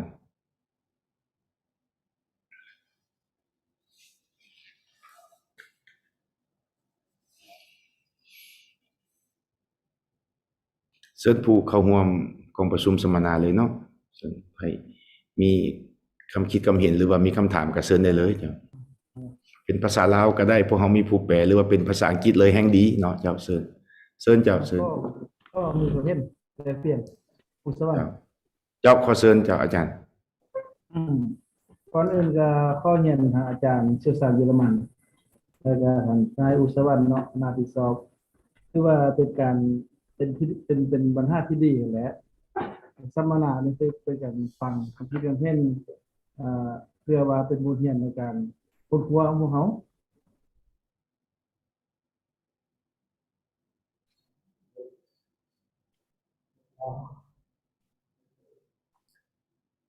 เน็ตเพิ่นหลุดบ่อินเทอร์เน็ตหลุดเนาะเจ้าอาจารย์เชิญลิงก์เข้าใหม่ได้เด้ออาจารย์ก็ถามอันนี้มากกว่าในแรงงานนี่นะเป็นผู้สร้างสังคมมนุษย์และคงตัวและขยายตัวอันนี้มากบ่ว่าดังนั้นท่านมีอยู่5ปัญหาอันนึงต้นการผลิตต้นทุนสูงบ่ราคาสินค้าจึงสูงหน้าที่1ปัญหาที่2สิ่งใดมีหลายราคามันต่ำแม่นบ่ปัญหาที่3การสนองน้อยผมต้องการหลายบ่สินค้าจึงแพงอันที่4ค่าแรงงานแพงจึงเฮ็ดให้สินค้าแพง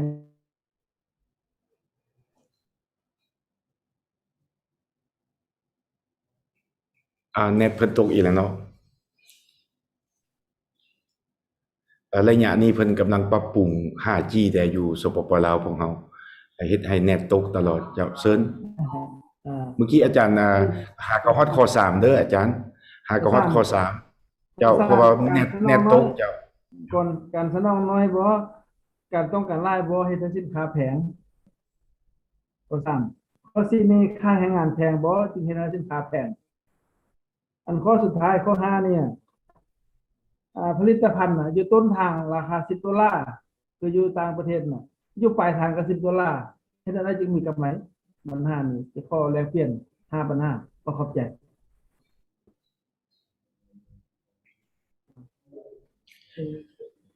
Ja, bitte, Professor Herr. I understood the first question, but only the first. Only the first. I understood the ที่ first. จะรบกวนอาจารย์ได้ repeat ใหม่เพราะว่าผู้แปลหากอาจจะเป็นแปลได้แต่เพิ่นเข้าใจแต่คำถามเดียว โอ้ คำถามทำอิฐเจ้า เอาคือละคำถามเนาะเป็นนำต้นถึงสูงบ่ราคาสินค้าจึงสูง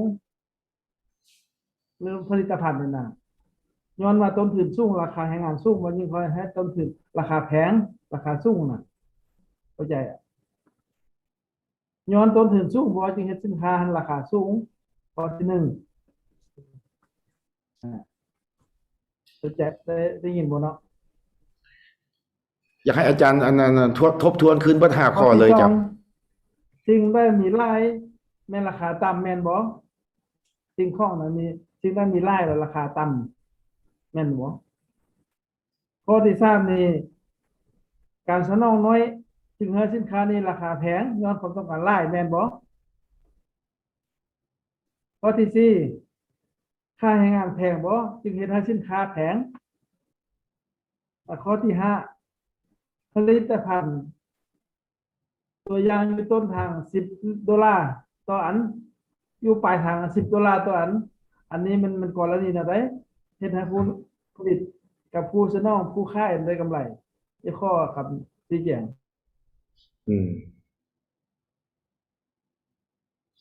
So, ich hoffe, dass Sie alles mitbekommen haben, Professor Herr. Er hat im Prinzip 5 Fragen. Ich habe leider nicht notiert. Ich hoffe, unser Dolmetscher hat übersetzt.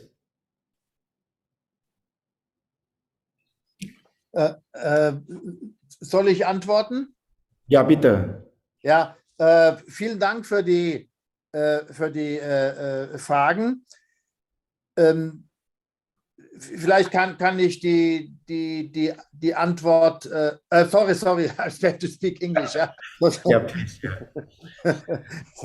Sorry. So, thank you for the questions. I summarize my answer. First of all, I think it is important to understand that the main factor for price level changes are costs. So we have this cost inflation or deflation. This is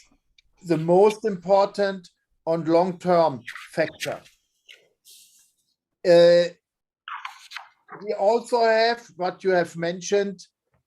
factors like very high demand. Let's say we have excess demand for a certain product. Then prices also can go up because of excess demand. Or we have not enough not enough demand, then prices can go down. So inequality between demand and supply also can influence the price level, but the most important factor to determine prices are costs. This is nowadays almost consensus among all central banks. So the European Central Bank, Federal Reserve, etc. They all believe that the main factor for the price level are costs. And but in addition, we can have short-term effects on the price level if demand and supply is not equal. In former times, many believed that the quantity of money would be important for the price level. Yeah, the most famous economist in this field is Milton Friedman. So he gave a very nice model. A helicopter throws out money over a country. The people take the money and they use the money to buy goods. We have excess demand and then prices go up. In this model, nobody believes any longer. So now it's argued that costs are the main factor. And now we have different costs, but which are the most important costs? And then also drivers of inflation or deflation. And these costs are wage costs and costs of imported goods. Yeah, the exchange rate. So if you have a depreciation, the depreciation increases prices for imported goods, and this leads to high inflation. I don't know the concrete situation in Laos, but I know from many countries in the world, if you have a high inflation, usually this is driven by a weak exchange rate. Usually the mechanism is as follows. You have a depreciation because maybe too much money is created and the people exchange it in foreign currency because they don't trust the domestic currency. So we have depreciation for any reason. Now import prices become higher. Yeah, let's say you have a 20% depreciation and the consumption basket of workers is 50% imported. Yeah, 20% depreciation, then you have a cut in real wages of 10%. That means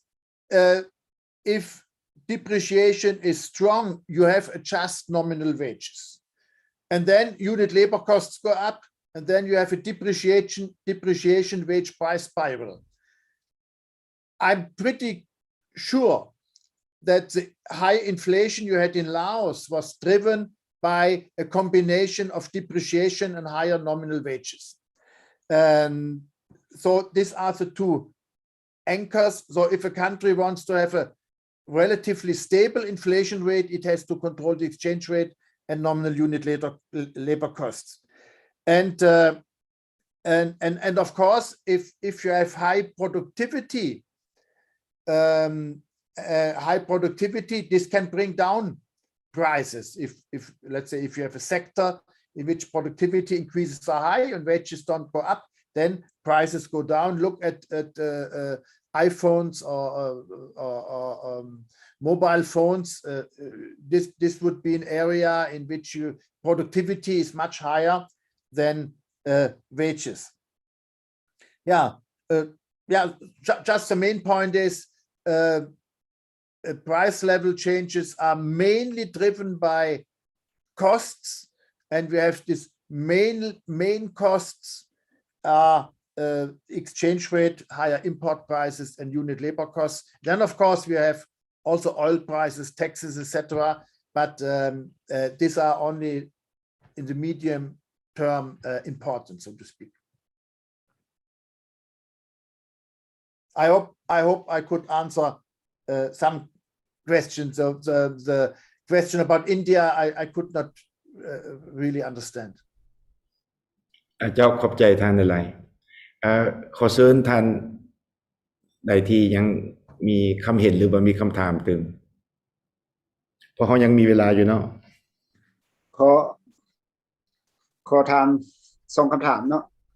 เจ้าเชิญเจ้ากระทรวงแรงงานและสวัสดิการสังคมอยากขอถาม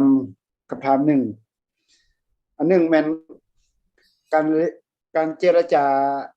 ระหว่างผู้ใช้แรงงานกับผู้ออกแรงงานนะอยู่หัวหน้าแรงงานเนาะส่วนหลายก็แม่นมีแต่ค่าแรงงานของผู้ออกแรงงานนั้นขอขึ้นเนาะแล้วมีบ่อันการเจรจาต่อรองมันลดค่าแรงงานของผู้ออกแรงงานลงคันว่ามีหั่นผู้ออกแรงงานนี่ยอมรับบ่เนาะยกตัวอย่างคือปัจจุบันนี้ระยะโควิดมันอาจสิเฮ็ดให้ บ่มีกำไรหลายปานใดเนาะเฮ็ดให้ขาดทุนจังซี่นี่นะมันจึงเฮ็ดให้การลดอันนั้นเป็นอันหนึงอันสองเกี่ยวกับอยู่ในวิสาหกิจเป็นต้นอยู่เยอรมันนั้นวิสาหกิจใหญ่ๆบ่วิสาหกิจขนาดกลางบ่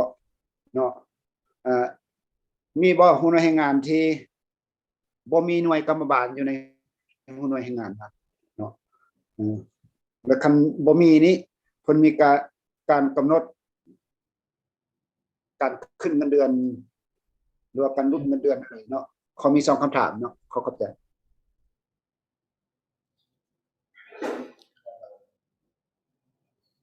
Ja,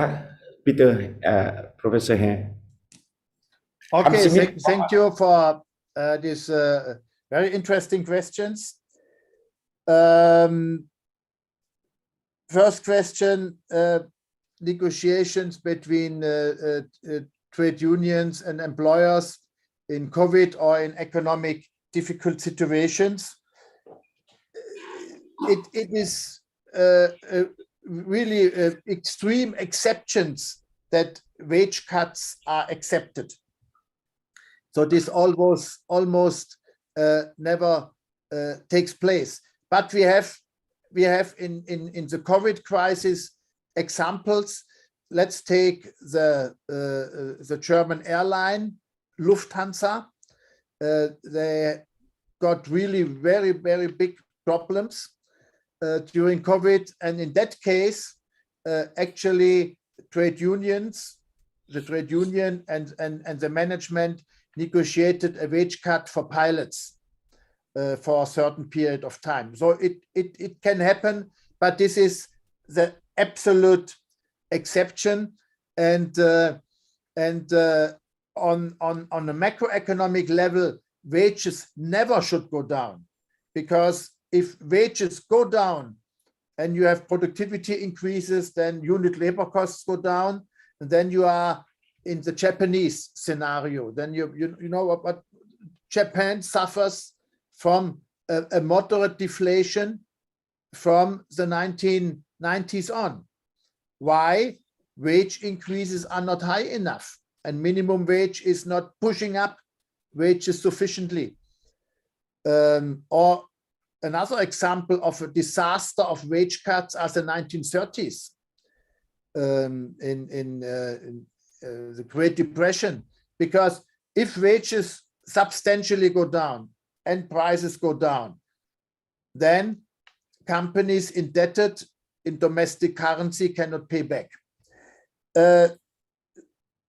Let me explain what is also part of your question.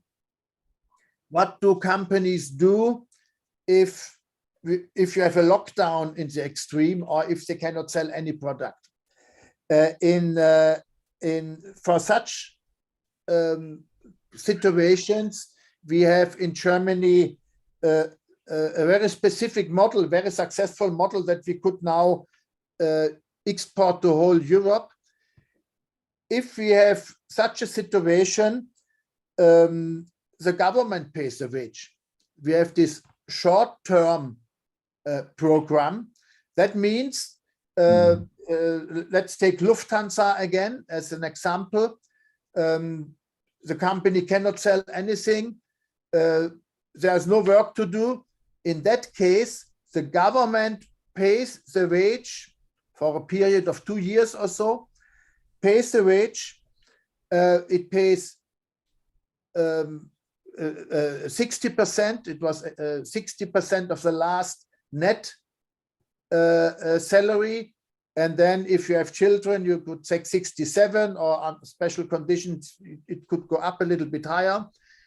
In many cases, then employers and unions negotiated that the company may also pay 5 or 10%, yeah, of the last wage, so that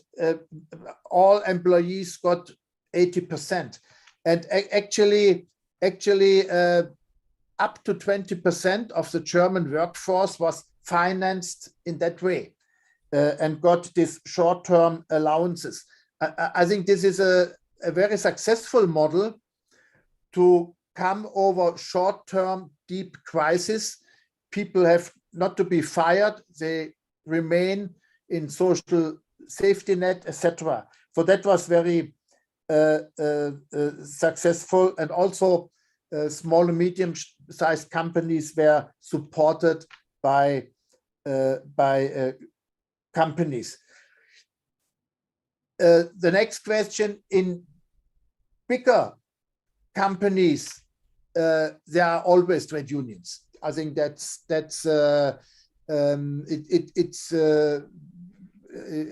I think there's not even one big company in which there's not a trade union, because the trade union will push that a trade union will be created in such a company. In smaller companies, we don't have many trade unions, and in medium-sized companies, it's mixed. But in all big companies, trade unions play a big role. But as mentioned, wage negotiations are usually on the sectoral level, but there's also a tendency to shift that to the firm level, but the trade unions don't want that. So thank you for the question.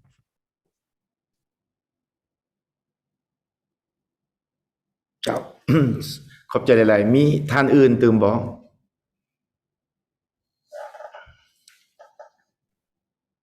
เจ้าพวกเรา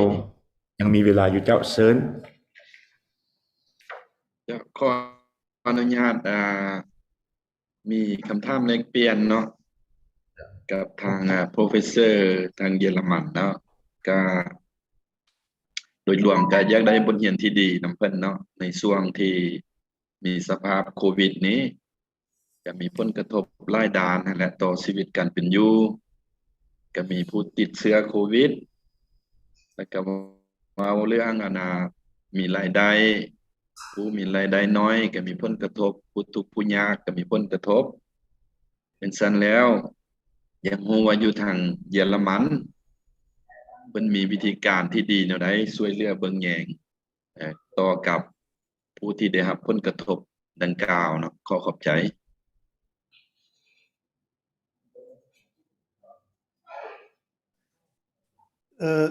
Thank you for the question. So in Germany, we have really big fiscal programs, and let me explain. In Germany, we have a kind of basic income. So if you have no income, if you have no property, you will not die, so to speak. You will not depend on the family. So you get an income which is measured in a basket of goods. So it is a basket of goods, and everybody who is in need and has no own property will get this money. And this basket of goods is not very luxurious, but you will get it. You have to go to administration and to show that you have no income, no property, then you get this basic income, so that you can have a flat, that you can everything what you need for life. During COVID, interestingly, the number of people asking for this basic support did not increase. Why? There was actually sufficient support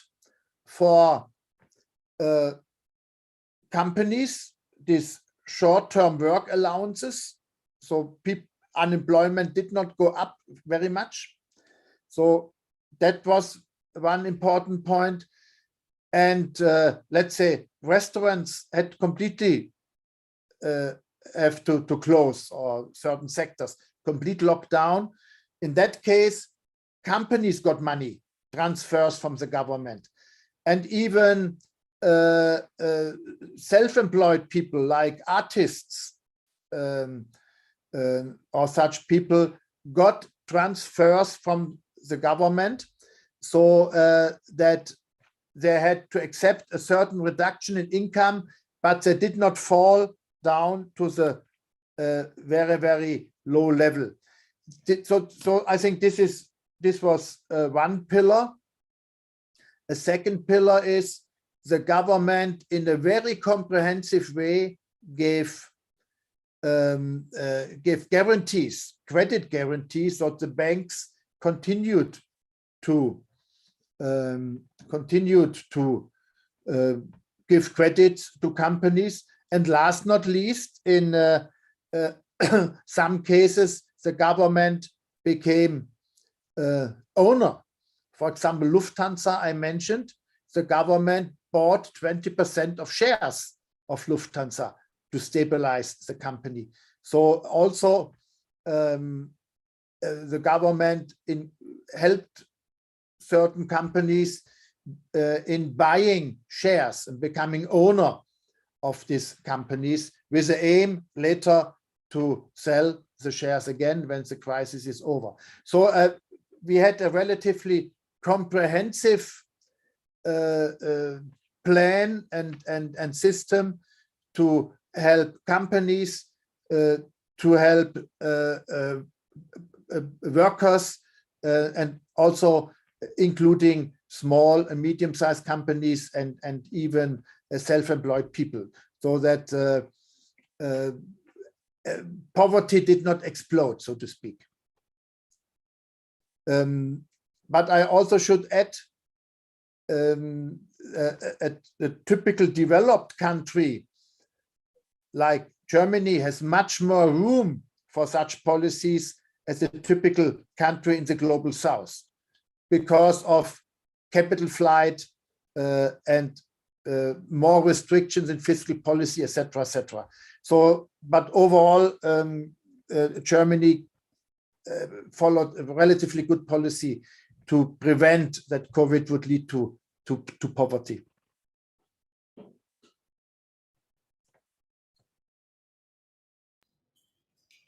เจ้าข้าพเจ้าคิดว่าเป็นคำตอบที่ชัดเจนเนาะแต่ก็น่าเสียดายที่ว่าครั้งนี้พวกเรายกปัญหาการตั้งค่าแรงงานซึ่งว่าพวกเราบ่ได้ยกปัญหาสวัสดิการของสสเยอรมันมาเสนอต่อกรมประชุมคิดว่าปัญหานี้นี่ก็เป็นปัญหาที่สำคัญพวกเราอาจจะอยากเรียนรู้และก็อยากขอประสบการณ์จากทางสหพันธ์เยอรมันว่าระบบกองทุนระบบป้องกันสวัสดิการในเวลามีวิกฤตหรือว่ามีภัยพิบัติบรรดาบริษัทหรือว่าองค์กรของรัฐช่วยเหลือภาคเอกชนหรือว่าประชาชนคือแนวใดอันนี้ข้าพเจ้าคิดว่าควรอาจจะเป็นปัญหาที่น่าสนใจที่ข้าพเจ้าคิดว่าอยากเอามาเสนอต่อกองประชุมสัมมนาวิทยาศาสตร์ของพวกเรา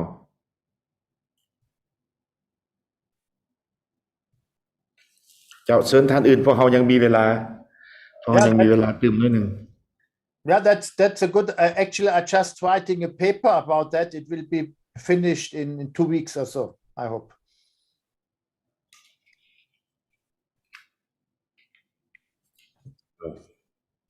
เจ้าก็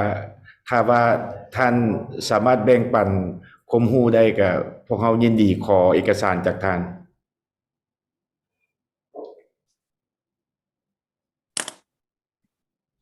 เจ้าเชิญมีท่านใดมีพวกเรายังมีเวลาอีก10 นาทีเจ้าขอเชิญเจ้า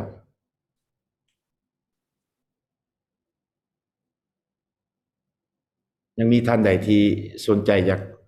ประกอบคำเห็นหรือว่าตั้งคำถามบ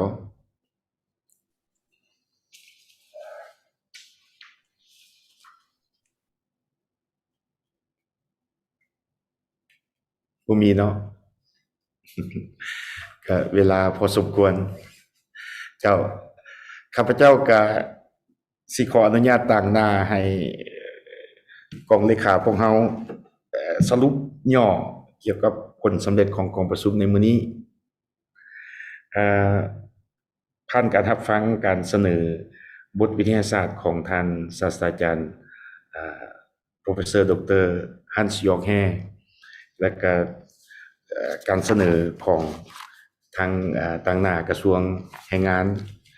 สิได้เสนอปัญหาแรงงานของพวกเราก็มีการปรึกษาหารือในหลายปัญหาที่น่าสนใจเนาะข้าพเจ้าคิดว่ายังมีหลายคำถามแต่ว่าเวลาพวกเราก็มีความจำกัดพอสมควรคิดว่าข้าพเจ้าก็ได้บันทึกไว้ว่ามีหัวข้อใดที่มันติดพันกับการสนทนาในมื้อนี้ซึ่งว่ามันอาจจะเป็นปัญหาที่พวกเราจำเป็นยังต้องได้กลับมาเสนอคืนพวกเราจะมีการปรึกษาหารือกันตื่มกับท่านโปรเฟสเซอร์แฮว่าพวกเรากลับมาเสนอปัญหานี้ได้บ่โดยเฉพาะมันปัญหานโยบายต่อแรงงานนี้เป็นปัญหาที่สำคัญซึ่งว่ามันเป็นเป้าหมายอันสุดท้ายของรัฐบาลทุกรัฐบาลที่จะอยากสร้างวิธีการทำอยากแก้ไขปัญหาความทุกข์ยากเฮ็ดให้ชีวิตการเป็นอยู่ของประชาชนดีขึ้นฉะนั้นในเวลาที่มีวิกฤตเช่นปัจจุบันนี้มีการแพร่ระบาดของพยาธิโควิดนี้มันก็มีปัญหาเกิดขึ้นหลายอย่างโดยเฉพาะหัวหน่วยแรงงานเองก็มีปัญหาบ่สามารถจ่ายค่าแรงงานได้บริษัทส่วนหลายเป็นบริษัท SME อยู่ในสปป.ลาวก็จะก้าวเข้าสู่ระยะที่มีวิกฤตหรือว่าล่มละลายฉะนั้นการป้องกันเนาะปัญหาสวัสดิการสังคมนี้พวกเขาก็อยากเรียนรู้ตื่มข้าพเจ้าคิดว่าได้บันทึกไว้แล้วสิมีการปรึกษาหารือและอาจจะเสนอเข้าในกองประชุมระยะท้ายๆของสุดสัมมนาของพวกเขาฉะนั้นผ่านการรับฟังมื้อนี้ข้าพเจ้าเชื่อมั่นว่าบรรดาท่านนักค้นคว้าของพวกเราได้รับข้อมูลหลากหลายพอสมควรเชื่อมั่นว่าบรรดาท่านจะสามารถนำเอาไปเป็นประโยชน์ในการค้นคว้าและมีหลายภาคส่วนหลายแขนงการที่เข้าร่วมในมื้อนี้ก็จะเห็นว่ายังมีหลายปัญหาที่พวกเรายังจำเป็นต้องได้ค้นคว้าอย่างลึกซึ้งและข้าพเจ้าคิดว่าผ่านกองประชุมสัมมนาวิทยาศาสตร์นี้จะเป็นพื้นฐานในการปูทางเฮ็ดให้พวกเราสามารถค้นคว้าอาจจะมีการค้นคว้าร่วมกันหรือว่าอาจจะมีการสร้างเป็นโครงการใดหนึ่งที่เป็นปัญหาจุดสุ่มสำคัญในการแก้ไขปัญหาเป็นพื้นฐานจุดนักนี่แม่นว่าเป็นพื้นฐานให้แก้กลไกเศรษฐกิจตลาดตามทิศสังคมนิยมซึ่งทางสหพันธ์เยอรมันเพิ่นได้เว้าถึงเศรษฐกิจตลาดสังคมซึ่งว่าความหมายของเศรษฐกิจตลาดสังคมนั้นหมายความว่าต้องดูแลทั้งหมดที่เป็นองค์ประกอบอันสำคัญอยู่ในสังคมนั้นข้าพเจ้าคิดว่ามื้อนี้แม่นเวลาสมควรฉะนั้นในสุดหน้านี้แม่นพวกเราจะได้ลงลึกเกี่ยวกับปัญหาของวิสาหกิจเนาะวิสาหกิจขนาดสุดที่5แม่นว่าตัวแบบการคุ้มครองบริหารวิสาหกิจซึ่งว่าอันนี้ก็เป็นลักษณะในแง่ของเบื้องมหาภาคที่เบิ่งการคุ้มครองหัวหน่วยวิสาหกิจนี่ควรเป็นคือแนวใดพวกเราก็จะได้ศึกษาเรียนรู้จากทางสสเยอรมันเพิ่นแล้วพวกเราก็จะได้เชิญภาคส่วนที่เกี่ยวข้องที่พัวพันกับการคุ้มครองบริหารวิสาหกิจนั้นฉะนั้นข้าพเจ้าขอเรียกร้องมายังทานให้บรรดาท่านได้ประกอบความคิดความเห็นหรือว่า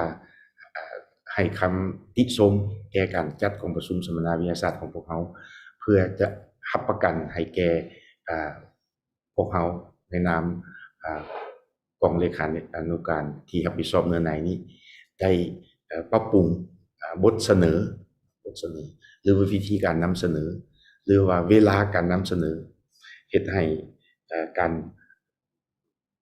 จัดกองประชุมสัมมนาวิทยาศาสตร์ได้รวบรวมเอาข้อมูลที่สำคัญซึ่งเป็นข้อมูลที่พวกเราจะมานำใช้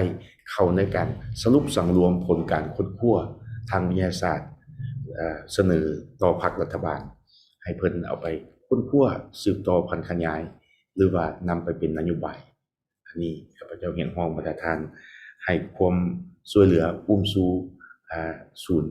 ข้อมูลข่าวสารและผู้ของพวกเราเนาะซึ่งบรรดาท่านจะมีแบบฟอร์มในการประกอบความคิดความเห็นของบรรดาท่านเนาะและในชุดหน้าเป็นชุดที่5นั้นตัวแบบการคุ้มครองบริหารวิสาหกิจข้าพเจ้าก็ถือโอกาสนี้เชิญบรรดาท่านเลย เข้าร่วมแต่พวกเรายังจะได้เชิญภาคส่วนที่เกี่ยวข้องตื่มเข้าร่วมตื่มอีกเนาะฉะนั้นมื้อนี้ก็เป็นเวลาอันพอสมควรข้าพเจ้าก็บ่มีหยังตั้งหน้าให้คณะรับผิดชอบสุดฝึกอบรมหัวข้อเศรษฐกิจตลาดสังคมตัวอย่างหรือว่าตัวแบบของสหพันธ์เยอรมันมื้อนี้ก็แสดงความเคารพขอบใจบรรดาท่านที่สละเวลามีค่าเข้าร่วมได้ประกอบกับมีความเห็นหวังว่าบรรดาท่านจะสืบต่อเข้าร่วมในสุดกองประชุมวิทยาศาสตร์ของเรา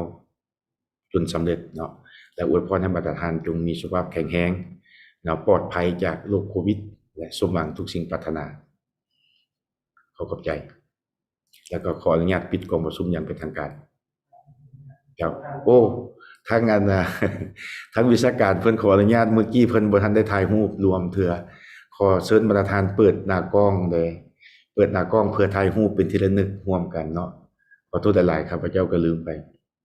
เจ้าขอเชิญ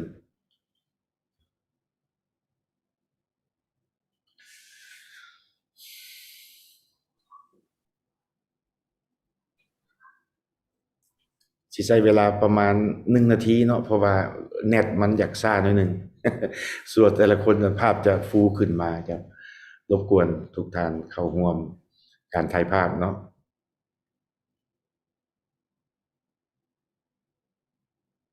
พอได้แล้วบ่เจ้าขอเวลาตื่มอีกหน่อยนึงเนาะยังบ่ครบเทื่อเจ้าเวลาพวกท่านน่ะเปิดหน้ากล้องแล้วมันสัวสิออนไลน์ได้ใช้เวลาโดนเติบพวกเราก็สิได้แก้ไขปรับปรุงระบบอินเทอร์เน็ตของพวกเราเดี๋ยวนี้ยังบ่พอเราเพิ่มสปีดจากเทื่อก่อนแล้วก็ยังบ่พออยู่เนื่องจากมีผู้เข้าร่วมหลายขึ้นเนาะก็สิได้ค่อยๆปรับปรุงแก้ไขไปเจ้าเชิญท่านใดที่บ่ทันเปิดหน้ากล้องเนาะเชิญเลยสมควรแล้วบ่เนาะอีกหน่อยนึงเนาะยังมีประมาณอยู่ 40% เนาะ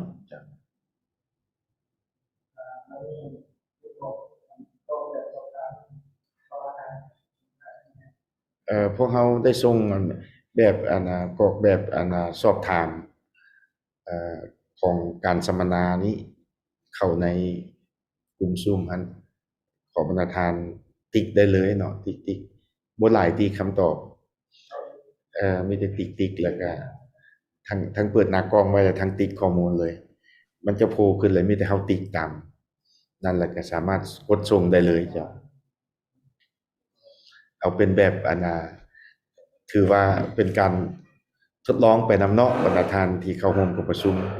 ข้าพเจ้าเองก็กำลังเรียนรู้คือกัน ในนามผู้จัดสัมมนานี่ก็ยังเรื่องเทคนิคก็ยังบ่ทันครบเทื่อเจ้าเชิญบรรดาท่านติ๊กไปโลดคอมเมนต์ไปเลยโลดเพิ่นเชิญแล้วก็เปิดหน้ากล้องไว้เลยเพิ่นสิได้แคปภาพไปเลยท่านบรรดาท่านติ๊กขึ้นไปแล้วก็ใช้เวลาประมาณ1นาทีก็สำเร็จแล้ว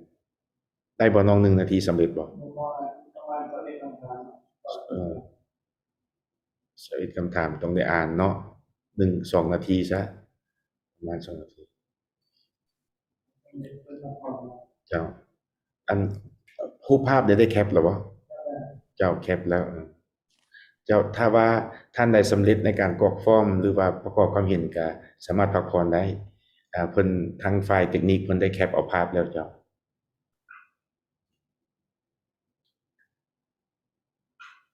ขอบใจและหวังว่าจะได้พบกันอีกในครั้งหน้าเนาะพวกเราจะแจ้งให้ทราบล่วงหน้าประมาณ 3-5 วันในกองประชุมครั้งหน้า